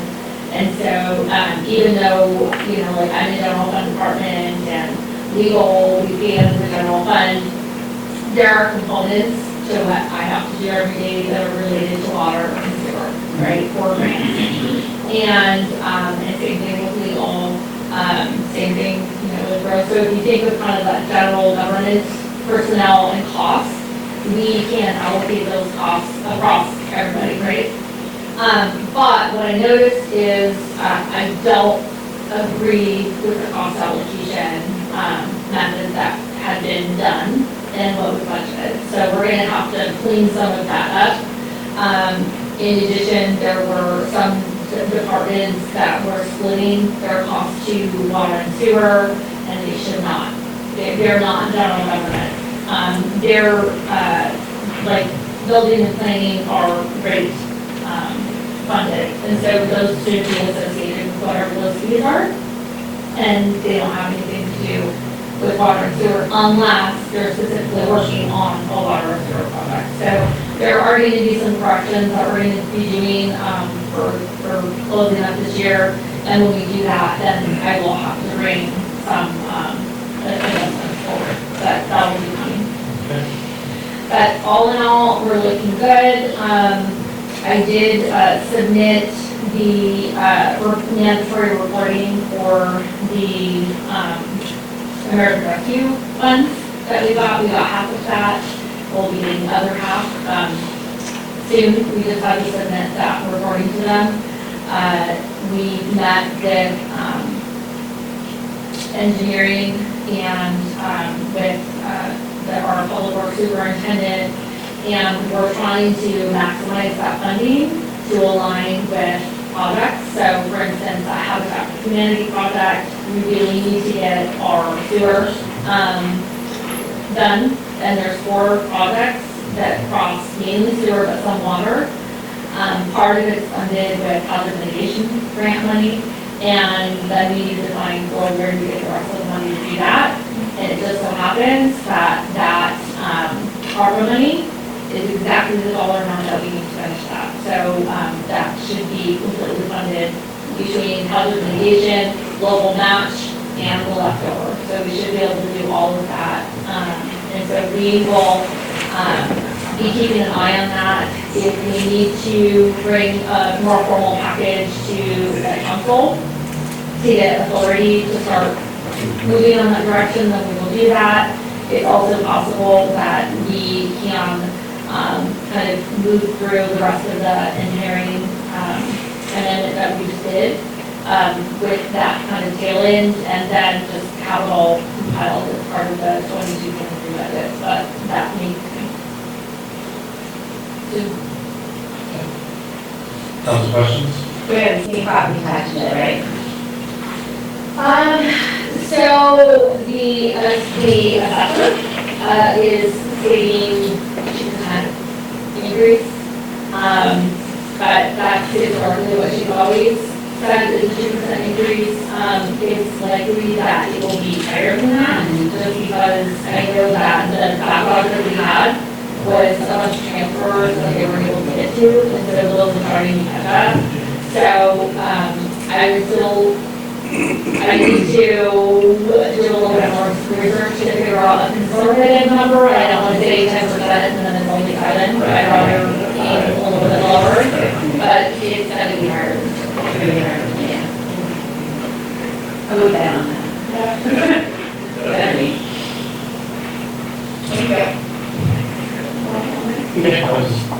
Any public comment? Any public comment? That was just an informational discussion. So on to item E, discussion and approval of standard logo. Okay, so the last meeting we talked about logos and the need to settle a logo. So just a reminder, we have,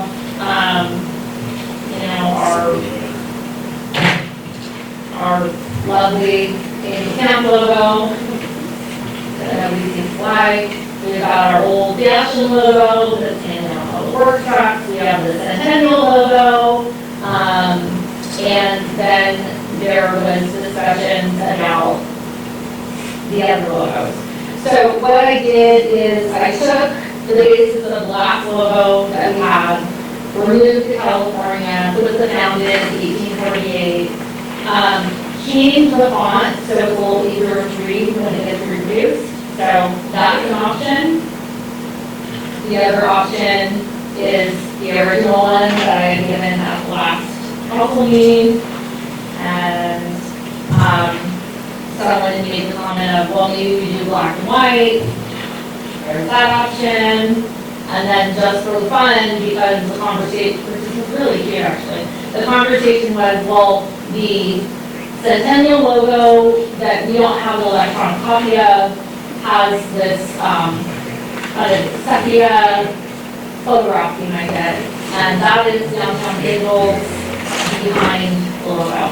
I will say this will never print correctly. It will never print. You can't use them on trucks, you can't. It will never print correctly. And I look at it on checks. It's super cute, Yeah, her button. and you know, I like it. It won't be too. So, I just would really like the animal logo, because, we just, I don't know. And we have to tell you to decide on what logo you want to use, and what looks best on everything. I still like this one, but the concern was the white, the white on green, the reverse would be muddy, or it would not be. She just can't Debbie calls it that font. No, it went down from that, the big chunky. Yeah, that one. Yeah, that. She is concerned that that font is like too together. Yeah. And so it can get lost when you read It's hard to read it. when you're going by it. When you look at this one, which is basically almost the same, except we operate California founded, I used a different font. And so the font lettering is spaced a little bit further apart, so it would theoretically reduce that. I'm sorry, in my neighborhood, I didn't like the font. I don't like that font on top either. It looks like Times New Roman or something. It looks like Arial. Yeah, it's like your standard font. But I understand the clarity concept. Yeah, so it's just a matter of, I have to find the font, but I think it's mainly like, is the lettering, like, is what it says what you want it to say? Oh, yeah, so I can play around with the fonts. I mean, I bet if you sent this to Grant, who did the logo for the museum and for the chamber and for CBD, he would paint it for him. I mean, he would make it look. No, I mean, this is like, but I don't like all the whites. I mean, anyway, there's a format to making a logo. So when I be talking about logos. The verbiage for me, what I like is the City of Angels established 1912, founded 1848. Okay. Yeah, I agree. I like everything in that one that's on the screen right now. It's got all the components we talked about. It just needs to be massaged into a useful logo. Okay, so let's open up some public comment here for a minute, and we'll bring it on back. Come, Sarah.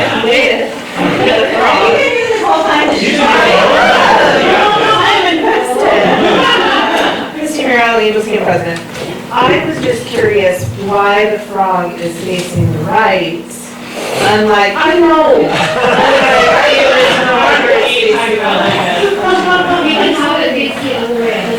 I just thought the original facing the left might have some historical continuity to it, that I was just curious if it was an accident or, and it did make this whole time to ask that. The original frog was presented from the left, not to the right. Yeah, so I was just curious. You're awesome. Thank you.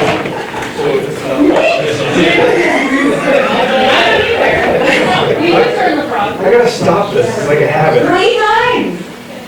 You guys, I've been on DAC way too long. I know I'm a newbie in this community, and maybe I don't command a lot of respect from people that have lived here for a very long time, but I gotta tell you, I know a little bit of history on this logo thing, and I would encourage you guys to do a little bit more research. The logo that you're currently using was part of an entire rebranding. We, as a city, spent a ton of money on this rebranding and redefining the Rush. I was here when that happened. Yeah, and it was a community active participation. So I'm a little fearful of 5 or 6 people in one room deciding to change all of that without going to, and that's all really I have to say. She's talking about the Angels Camp logo from Monty the Frog. And I don't care what the logo is, I personally don't, I'm just saying historically. I will say, very, Yeah. but I wondered if we should put it out for the public. I would. I think we should narrow it down. We should narrow it down And to be honest, you don't keep the same logo forever and ever. You do rebrand, and it is time for rebranding. We are not the base camp of the Sierra Everywhere. We should never have been the base camp of the Sierra. We are our own destiny, or destination, and destiny. We are our own destination, and I do think we need to separate from that logo. I think it's time. And I think it's also really important that when I get stuff in the mail from the city, and I get stuff from ACTA, and I get stuff from DAC, that it is separate. Like, I want to know that bill that I'm opening is from the city. I just got something recently from ACTA, and I thought it was from the city because I have a permit out, right? And I put it up, and it's asking me for money for a scholarship. Great. But those are two separate entities, and they should be designated as two separate entities and not use a confused same logo. And that's just professionally. And I work with a lot of municipalities, and municipalities generally have a round logo. It's just how it's governmental. If you think about FBI, you think about DOJ, you think about a lot of small municipalities, they all go with the round logo. It's government, and that's just kind of how they've always been.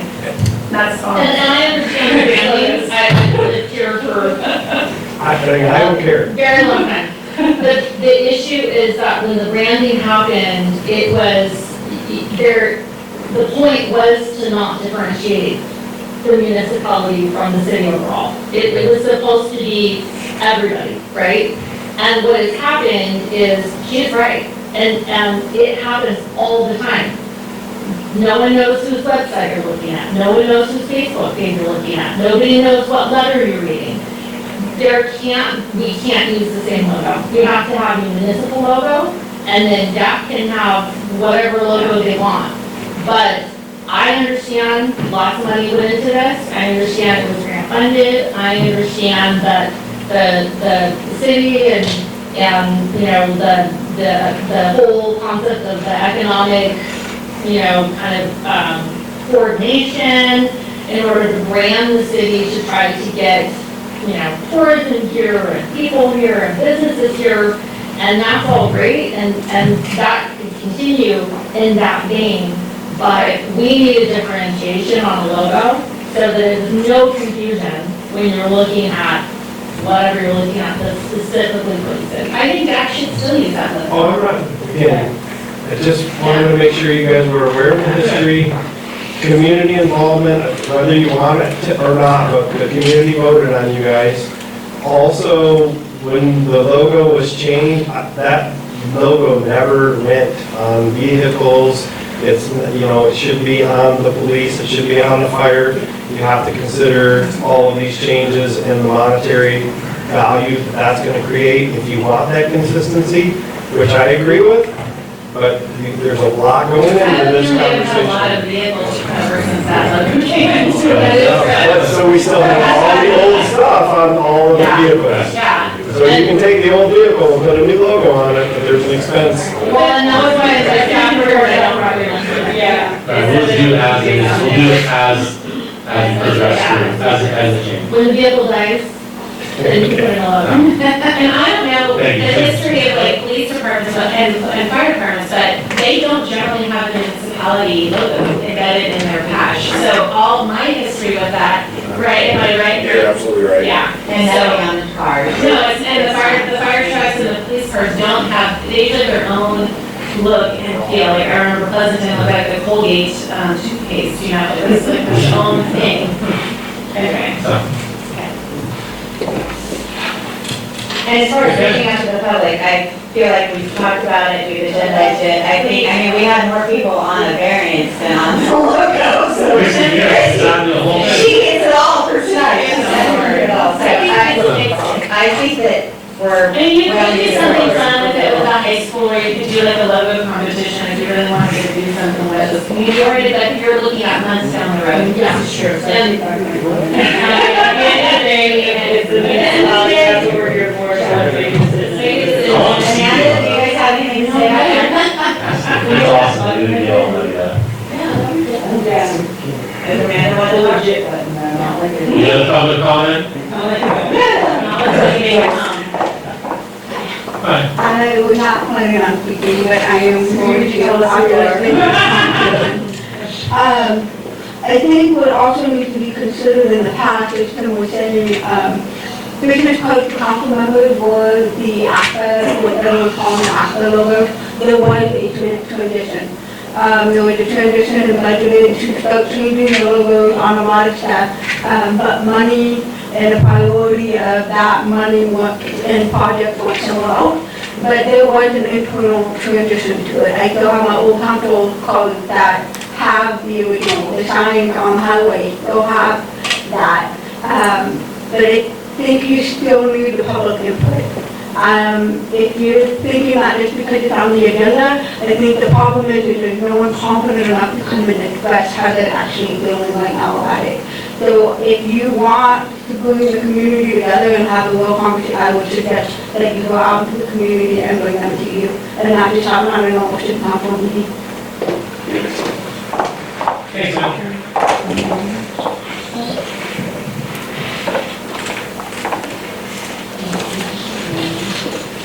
Anybody online, public comments? Any public comments online?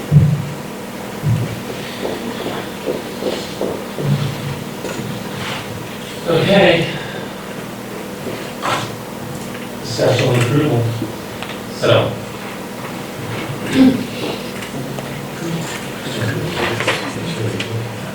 What's your thoughts?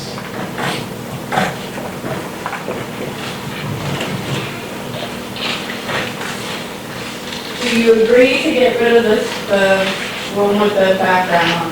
That's what I like the most. We're talking Frankfurt, isn't it? Correct.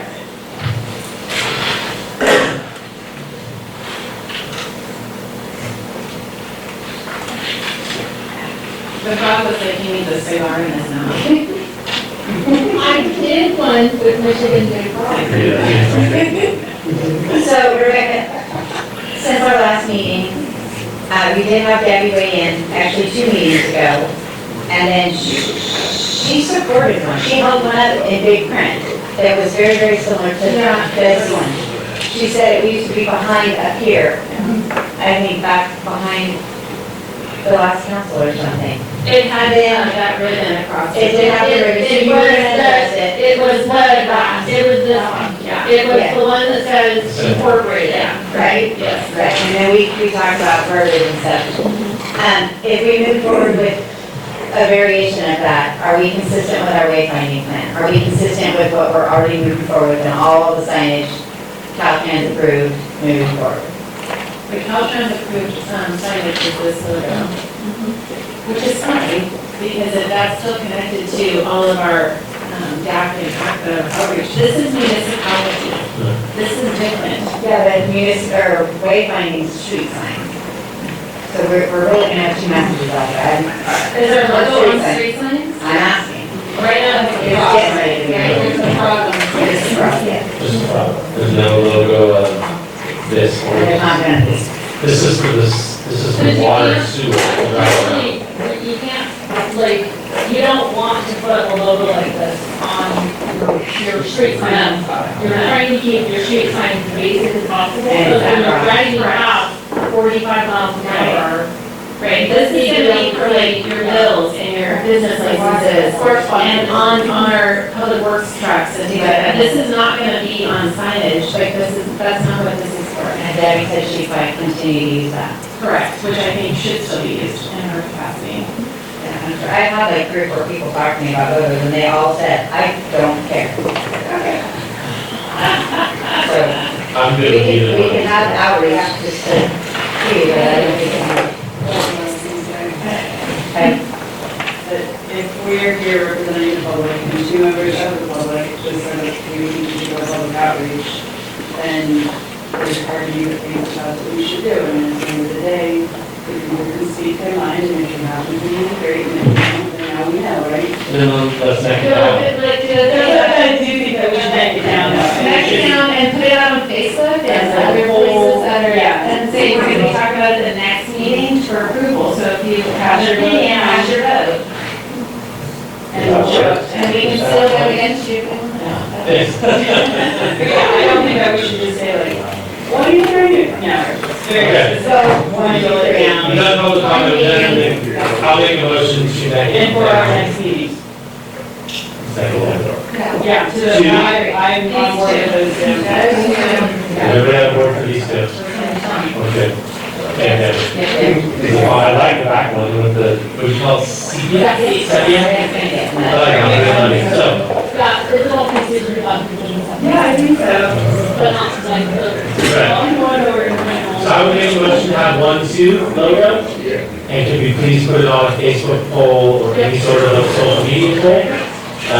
And maybe do a little bit of messaging saying at our next meeting, we will be deciding on this, the final, last, But final. I would like this one, the bottom one, that's exactly the same verbiage, property.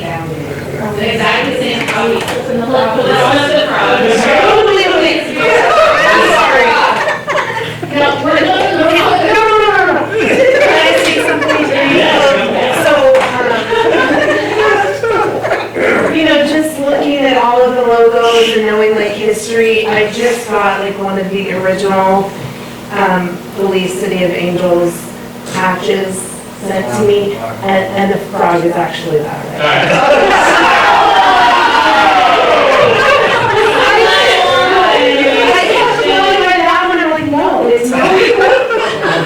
Can I just say something too, real quick about the frog as it aligns with some like law enforcement and military patches and stuff? If you have it facing to the left, that's more like moving away. If you have it facing to the front, it's moving forward. Just like when you're reading from left to right, you read from left to right, you don't read from right to left.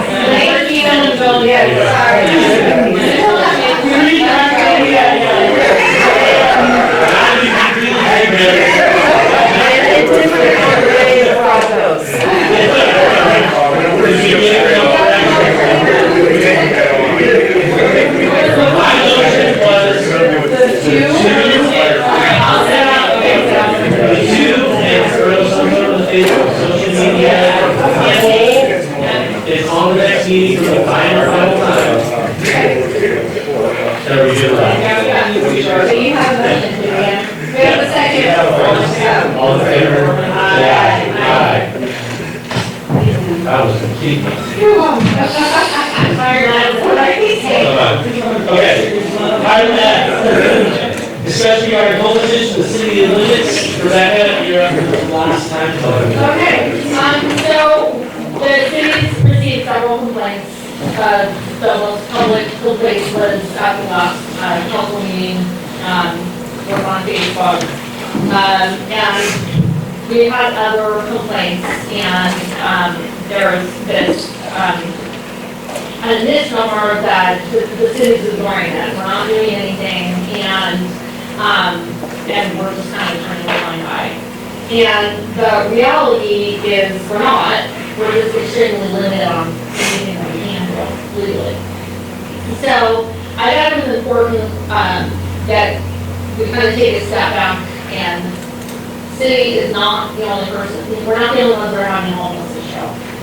California has a ton of homeless, and there are cases in California that are being studied worldwide about how bad the homeless crisis is in certain parts of California.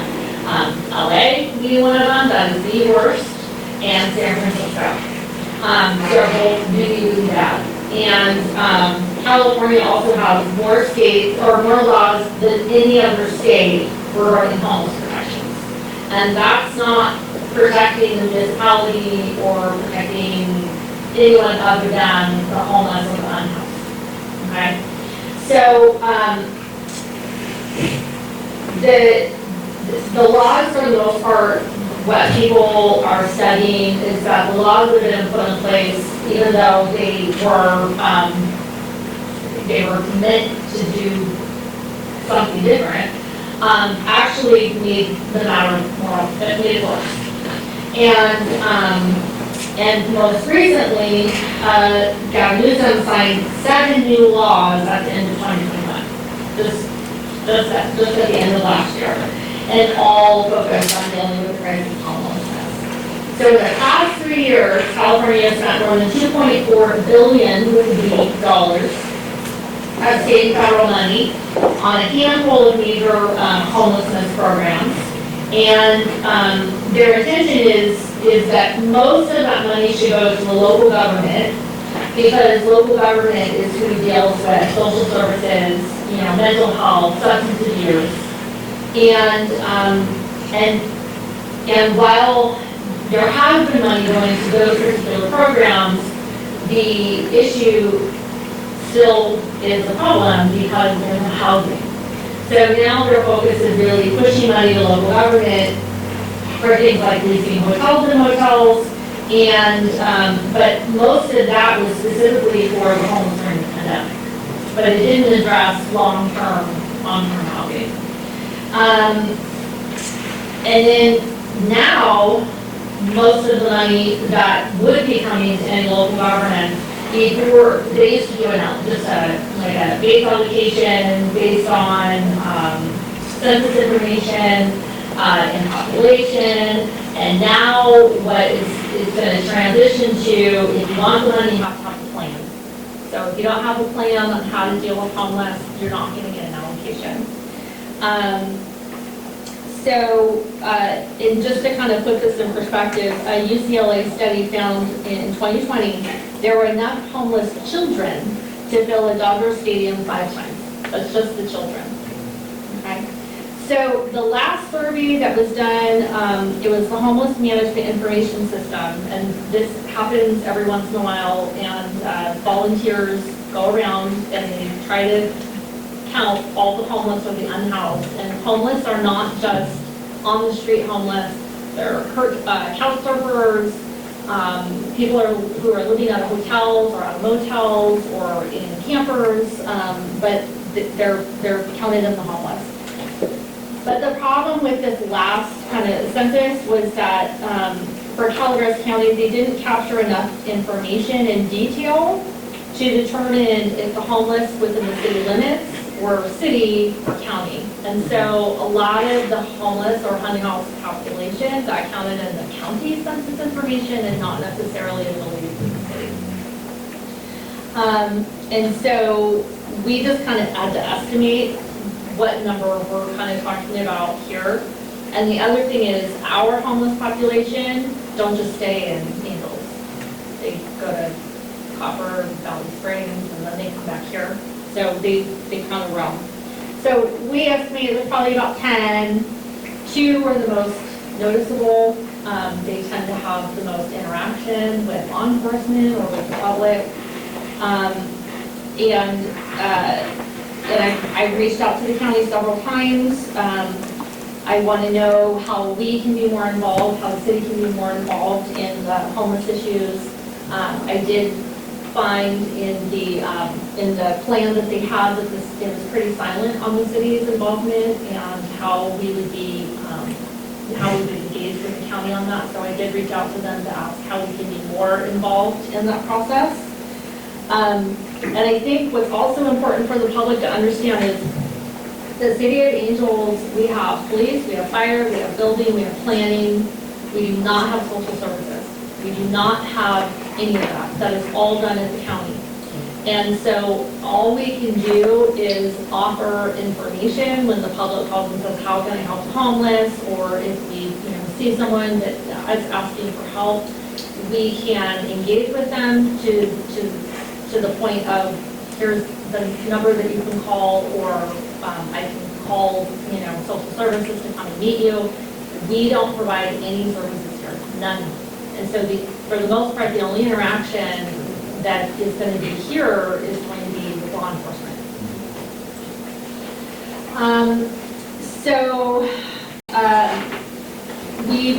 The county, and the other thing that's important to note is it's not just the county, okay? They receive an allocation, it's not enough to deal with the homeless population that's here. So they have to coordinate with the Resource Connection, various religious, churches or religious organizations, Sierra Hope, the Stanislaus Housing Authority, the Arc of Amador and Calaveras, and Veteran Services. A lot of the homeless are veterans, and so they will coordinate with Veteran Services to try to offer them help. And some of those programs are only for veterans. So it takes a lot of collaboration among county and city and religious and not-for-profit agencies to deal with all of this. So based on the last survey for Calaveras County, there's 845 homeless individuals in Calaveras County, and that includes the city of Angels Camp. Of this number, 227 are considered chronic homeless, and that means they've been homeless for years. And it also means that they generally have mental illness and or substance abuse. And this isn't like someone who just all of a sudden was homeless. Like, they've been living on the streets for potentially decades. And we may just be seeing them now, but they've been either here or in a surrounding area for a very long time. So of the 227, 9 are sheltered and 218 are unsheltered. And when we have, issues with an individual, and I have called the county and I have tried to figure out, like, is there something you can come and help them with? They know who it is. The issue with housing is, for any housing, whether it's transitional housing or, any type of housing, there are rules associated with it. You're generally, you have to be sober. You can't be on drugs. You can't be inebriated. You have to agree to help. So it may be mental health services, or it may be substance abuse services. And you may have to make the decision that you can't take your pet. And so a lot of the transitional housing or housing that is available in the county don't allow pets. So we have individuals that will not go to housing because they don't want to get rid of their dog. They do not want to stay sober, or they can't, or they just don't want the mental health services. And it's not illegal to be homeless.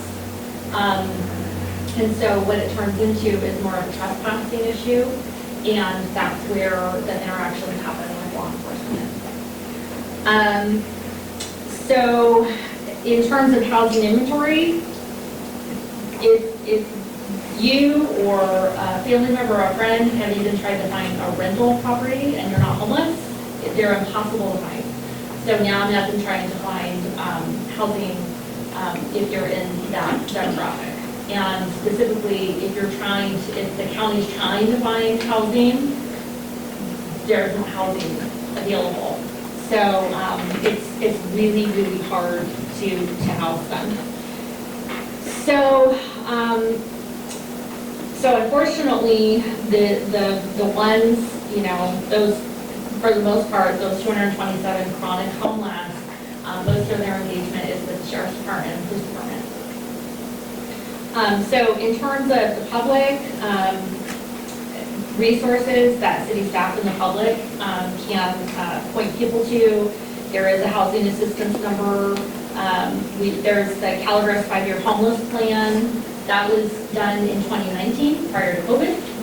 COVID made the situation exponentially worse. There's Calaveras County Housing Policies and Practices. In terms of supporting resources, there are laundry services available. There's free showers. There's a free community meal. There's a free clothes closet. Those are all in San Andreas. And in Mountain Ranch, there is a free shower. So I've reached out to the county CAO. I've reached out to Health and Human Services. I do want to make sure that the city isn't ignored in terms of, we need to make sure where we have issues too, and we want to make sure that that is understood at the county level, so we're involved in that. And this isn't a new issue to the city, but I think that making sure that we are included in the homeless task force and that we're recognized as part of that sphere, then hopefully we can be included in plans and potentially funding that could be included with our demographic. Now, we're never going to get funding to do something here, but if we can get even a small amount of funding, we can give that to the county, and then that opens our abilities up, because then we can share those resources. So there's no action to take, there's no financial impact at this point.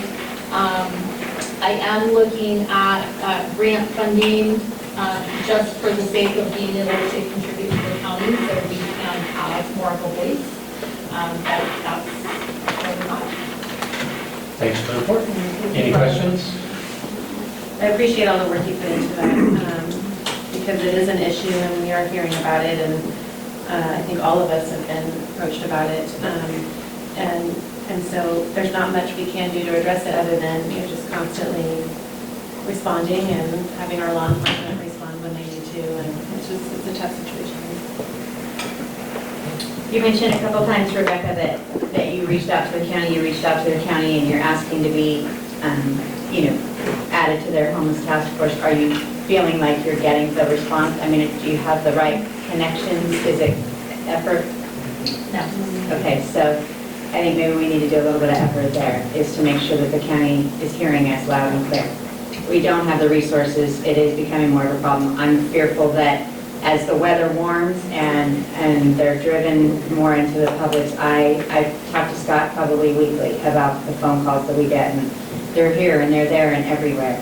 Everybody in our community wants to help, everybody that calls. We all want to help, but I'll tell a little story. Years ago, and it wasn't even here in Angels Camp, I thought, I'm going to help a homeless person today, and I'm going to give them like a $20 bill, right? I felt so good about myself giving a $20 bill to a homeless person, and I thought they were going to go buy a Big Mac or go get some groceries or dog food for their dog, and they walked right into a liquor store. And I was like, well, damn, that didn't do anything except for assist them to do what they do.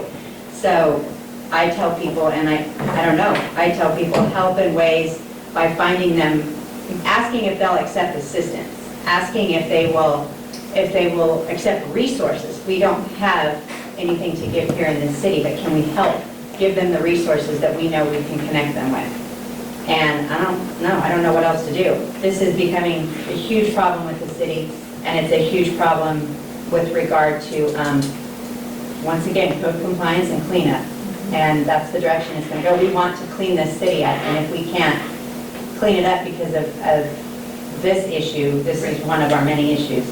It's costing our local business owners money too, because they have to put in more security, gates, locks. Yeah, just, you can't leave anything, unlocked. Or just, out in the open. So I know it's affecting our business community. I know it's affecting our residents. And I think it's good that we put it on the agenda so that we can have an open dialogue about this. And I think it gives you some resources to point people. For sure, I do appreciate that. That was spelled out very clear. So I think if we can make these resources available on our website, on the new Facebook page, I don't know, maybe even have the staff ready at phone calls to provide this information, if it's phone numbers or looks like it's all mainly websites. But there's one phone number, and I think part of the other issue that I have struggled with is when and public has told me this too, they call the county and the county says, well, we don't really address the homeless population. It's outsourced. So it's through the Resource Connection for the most part, or through Sierra Hope. And so then you're calling this non-government entity, and that's it. And I think what's important for the county to understand, because I absolutely understand it, there's a huge drain on our law enforcement of having to deal with things that really are not emergency, and it really is dealing with this very small group of people, but they are high maintenance. And so, unfortunately, I think it's going to get worse before it gets better, but we definitely have to change what we're doing. And do you think we should be looking at, as far as a solution, we can sit here and talk about it at council, and we can talk about resources, but how do we make effective change with this? I think it's making sure that we are part of those conversations at the county level, and part of those plans overall. And there just needs to be more engagement on that. And, I think the other thing is, if you've lived here long enough, there's a lot of, there was no homeless, people really that were walking around when I was growing up. And so I think what I also see is there's people that are here that are like, well, they weren't here before, like what happened? They need to go away. They're not going to go away. This is part of every single city and county and every jurisdiction. Well, to keep us from becoming our neighboring county, it's like, do we need to put a task force in place, or, just, and I don't even know what that looks like, but it's probably some nonprofits and some of us and some other, to work on solutions for this. Yeah. So Japan is the only country that does not have a homeless problem. And the reason is because they still have strict drug laws, and they also deal with their mental health. And until we do those two things, we are not going to get rid of the of the homeless population. They don't have a border to Mexico either. Right, Yeah. right, yeah. But that's just the fact, so I don't know how you fix that. We can go on, this is it's a nationwide problem. It's not gonna go away tomorrow, next week, or even probably next 10 years, so. I do agree. It's good for the discussion. Thank you. Any public comment before I close this out for the discussion? I just actually had so the Resource Connection actually puts a book together that's a pretty thick brochure, and it has every community resource you could think about.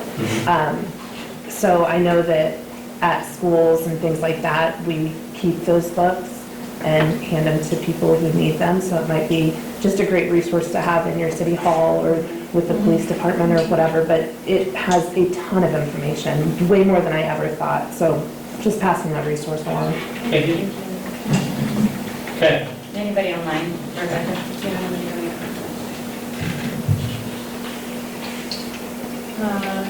We have Vaughn, but do you have anything to add on? Okay. Next, number 8, admin report. Anything there? So, let's see, the building official plan review inspector request for qualifications is ending this Friday.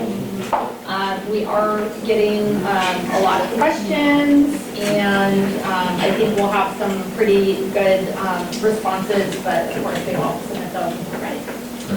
I am working on the engineering request for qualifications. If you recall, Drake Hadlin, South Jubilee is expiring the end of this fiscal year, and we needed to re-procure it to make sure we're in line with federal procurement requirements. So I'm working on that. Anytime you're doing a proposal and going to be entertaining a contract that's going to primarily be federally funded, the feds have a bunch of extra stuff we gotta stick in there. So it turns this nice little short contract into like a 32-page document of a bunch of boilerplate language that you have to have it all in there.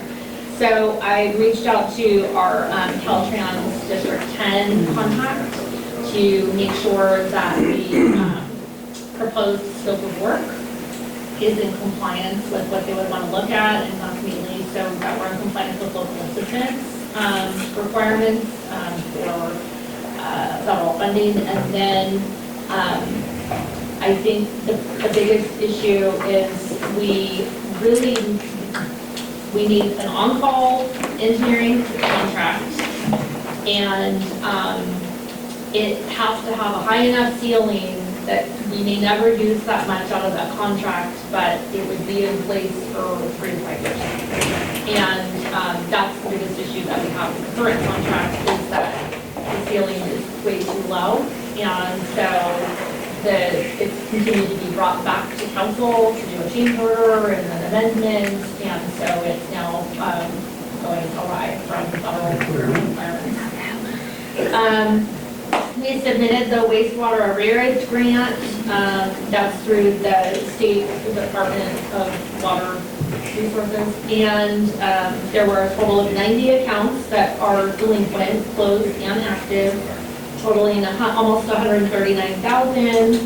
So we've submitted that for funding. We filled out all their forms again. We have mailed them priority so they can have my signatures. I electronically signed everything. So I have no idea if we're going to get a whole 139 or I have no idea. Anyway, so we're trying. And then if we get any portion of that, then we will credit those respective accounts. And that's on the wastewater side. We have the LEWAT program, which don't make me tell you what the acronym stands for, but basically it's like a utility water assistance program. And ASCA is going to be the lead on that. So that is the Amador, Tuolumne, Calaveras Action Agency? Community Action Agency. There we go. But they are taking the lead on that, and so they have instructed us to let anybody and everybody know that are customers to please reach out to them if they need assistance with their current delinquent or assistance going forward. Or it's not never ending. There is income stipulations on it, so you do have to meet a low income requirement. But we do have a lot of low-income customers, so hopefully that can help some of them. And Murphy's grade is almost finished. It's going to be done before high school gets out? Yes. Exactly. Aside from just a couple minor follow-up items, they should be done either like very end of this week or the very beginning of next week. So fingers crossed. Thank But God. nothing else happened. But I do have to mention that I called Rebecca today because I've had 3 people reach out to me in the last 2 or 3 days with the baseball games. People are parking on the side. I received an email about that. There was one with an email. Yeah, And so we need to consider, I don't know how that wasn't identified to be a no parking zone, but it has to be. You can't. You have to go into oncoming traffic when there's cars parked there. They're just not. Yeah. So It used to be when there wasn't. So actually, Chief Ellis pointed that out. Yeah. My son was driving head on and I'm like, don't go turn around, don't do it. So I will be working with engineering to ensure that, we can do that. And then it seems like if engineering is on the same page, then it's just a matter of coming back to council and approving that. We're not entirely sure. We'll find out. Because graduation's on the 3rd of June. Yeah, what the suggestion is, if it's just a matter of painting her red or signage, I'm not really sure. So we'll see what they're. There used to be no parking signs on the gate, on the fence right there. On the fence. And I don't think those are there anymore because it's a new fence, right? Yeah. So, I don't know. And that is all I have. Okay. Thank I have a question, Brian. So Michelle getting brought on, and then I'll just review the budget stuff, and then later on City Heat, I guess what's an update on that? Yeah, so they will be sending me an updated proposal because I talked to them and I said, we don't need any of this, this, we really need to focus on really just phase 2. And after we talked, he said, oh, you really just need phase 2. Yeah, that's all we need. So he's redrafting the proposal, which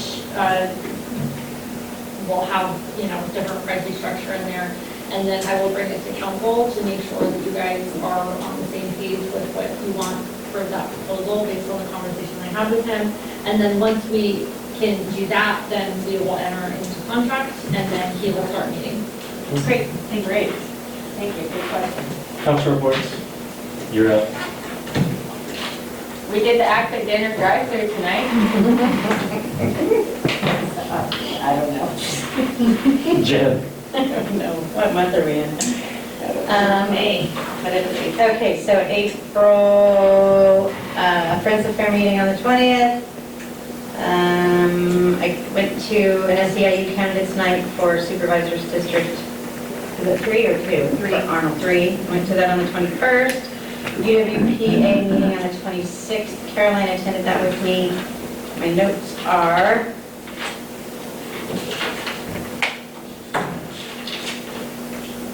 so we got water reports, still extremely low, but May 1st did anything come out since May 1st? So May 1st is the reading that determines the water for the year. And that last big storm that had all the water in it had not been collected yet. So hopeful that might be going to a water year 4 instead of 3, because that would be really good for the city and UPUD. Financials are good. There was some operations reporting. He applied for a grant for flume improvements that would, he's considering, we gave direction for him to apply for a grant for flume improvements to minimize water loss. There's a lot of water that gets lost out of the flume through cracks and things like that could be improved.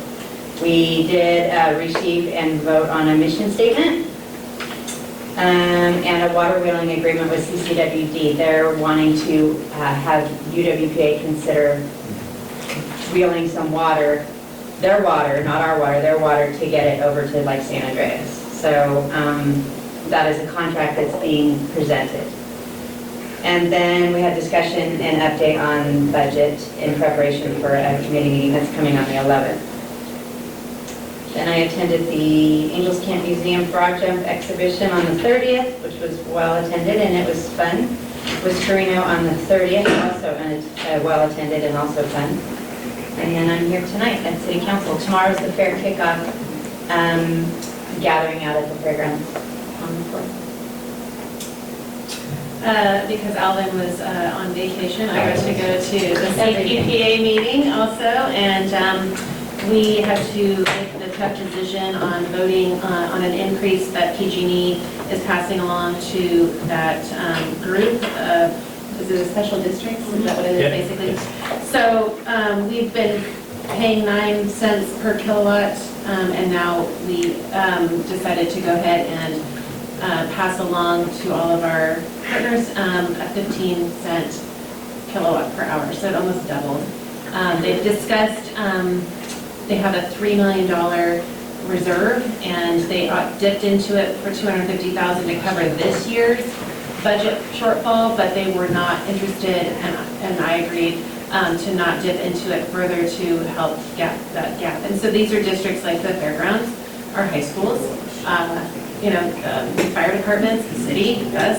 So it is going to be a significant impact to those who pump water, who have a lot of electrical, high electrical bills. So it's unfortunate, but that was a decision that was unanimous.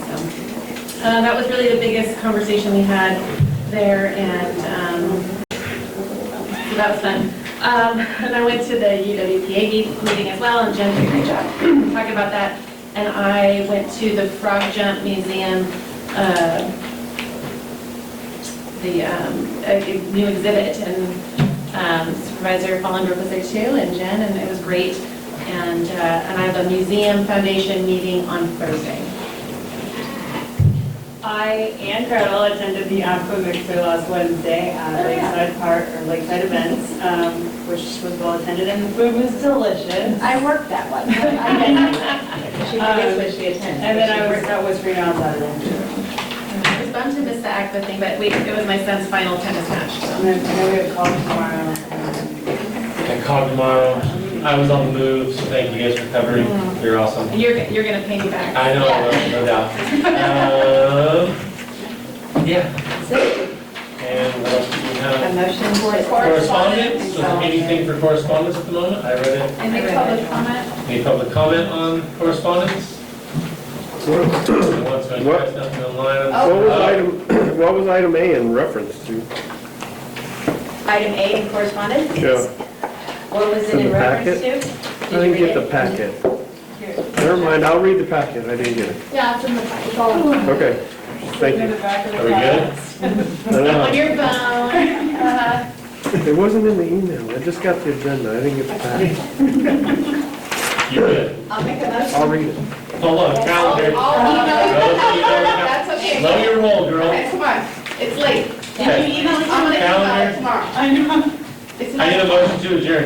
Yes, please. Jen. 1, 2, all in favor, say aye. Aye. Any opposed, same sign. Thank you. Aye.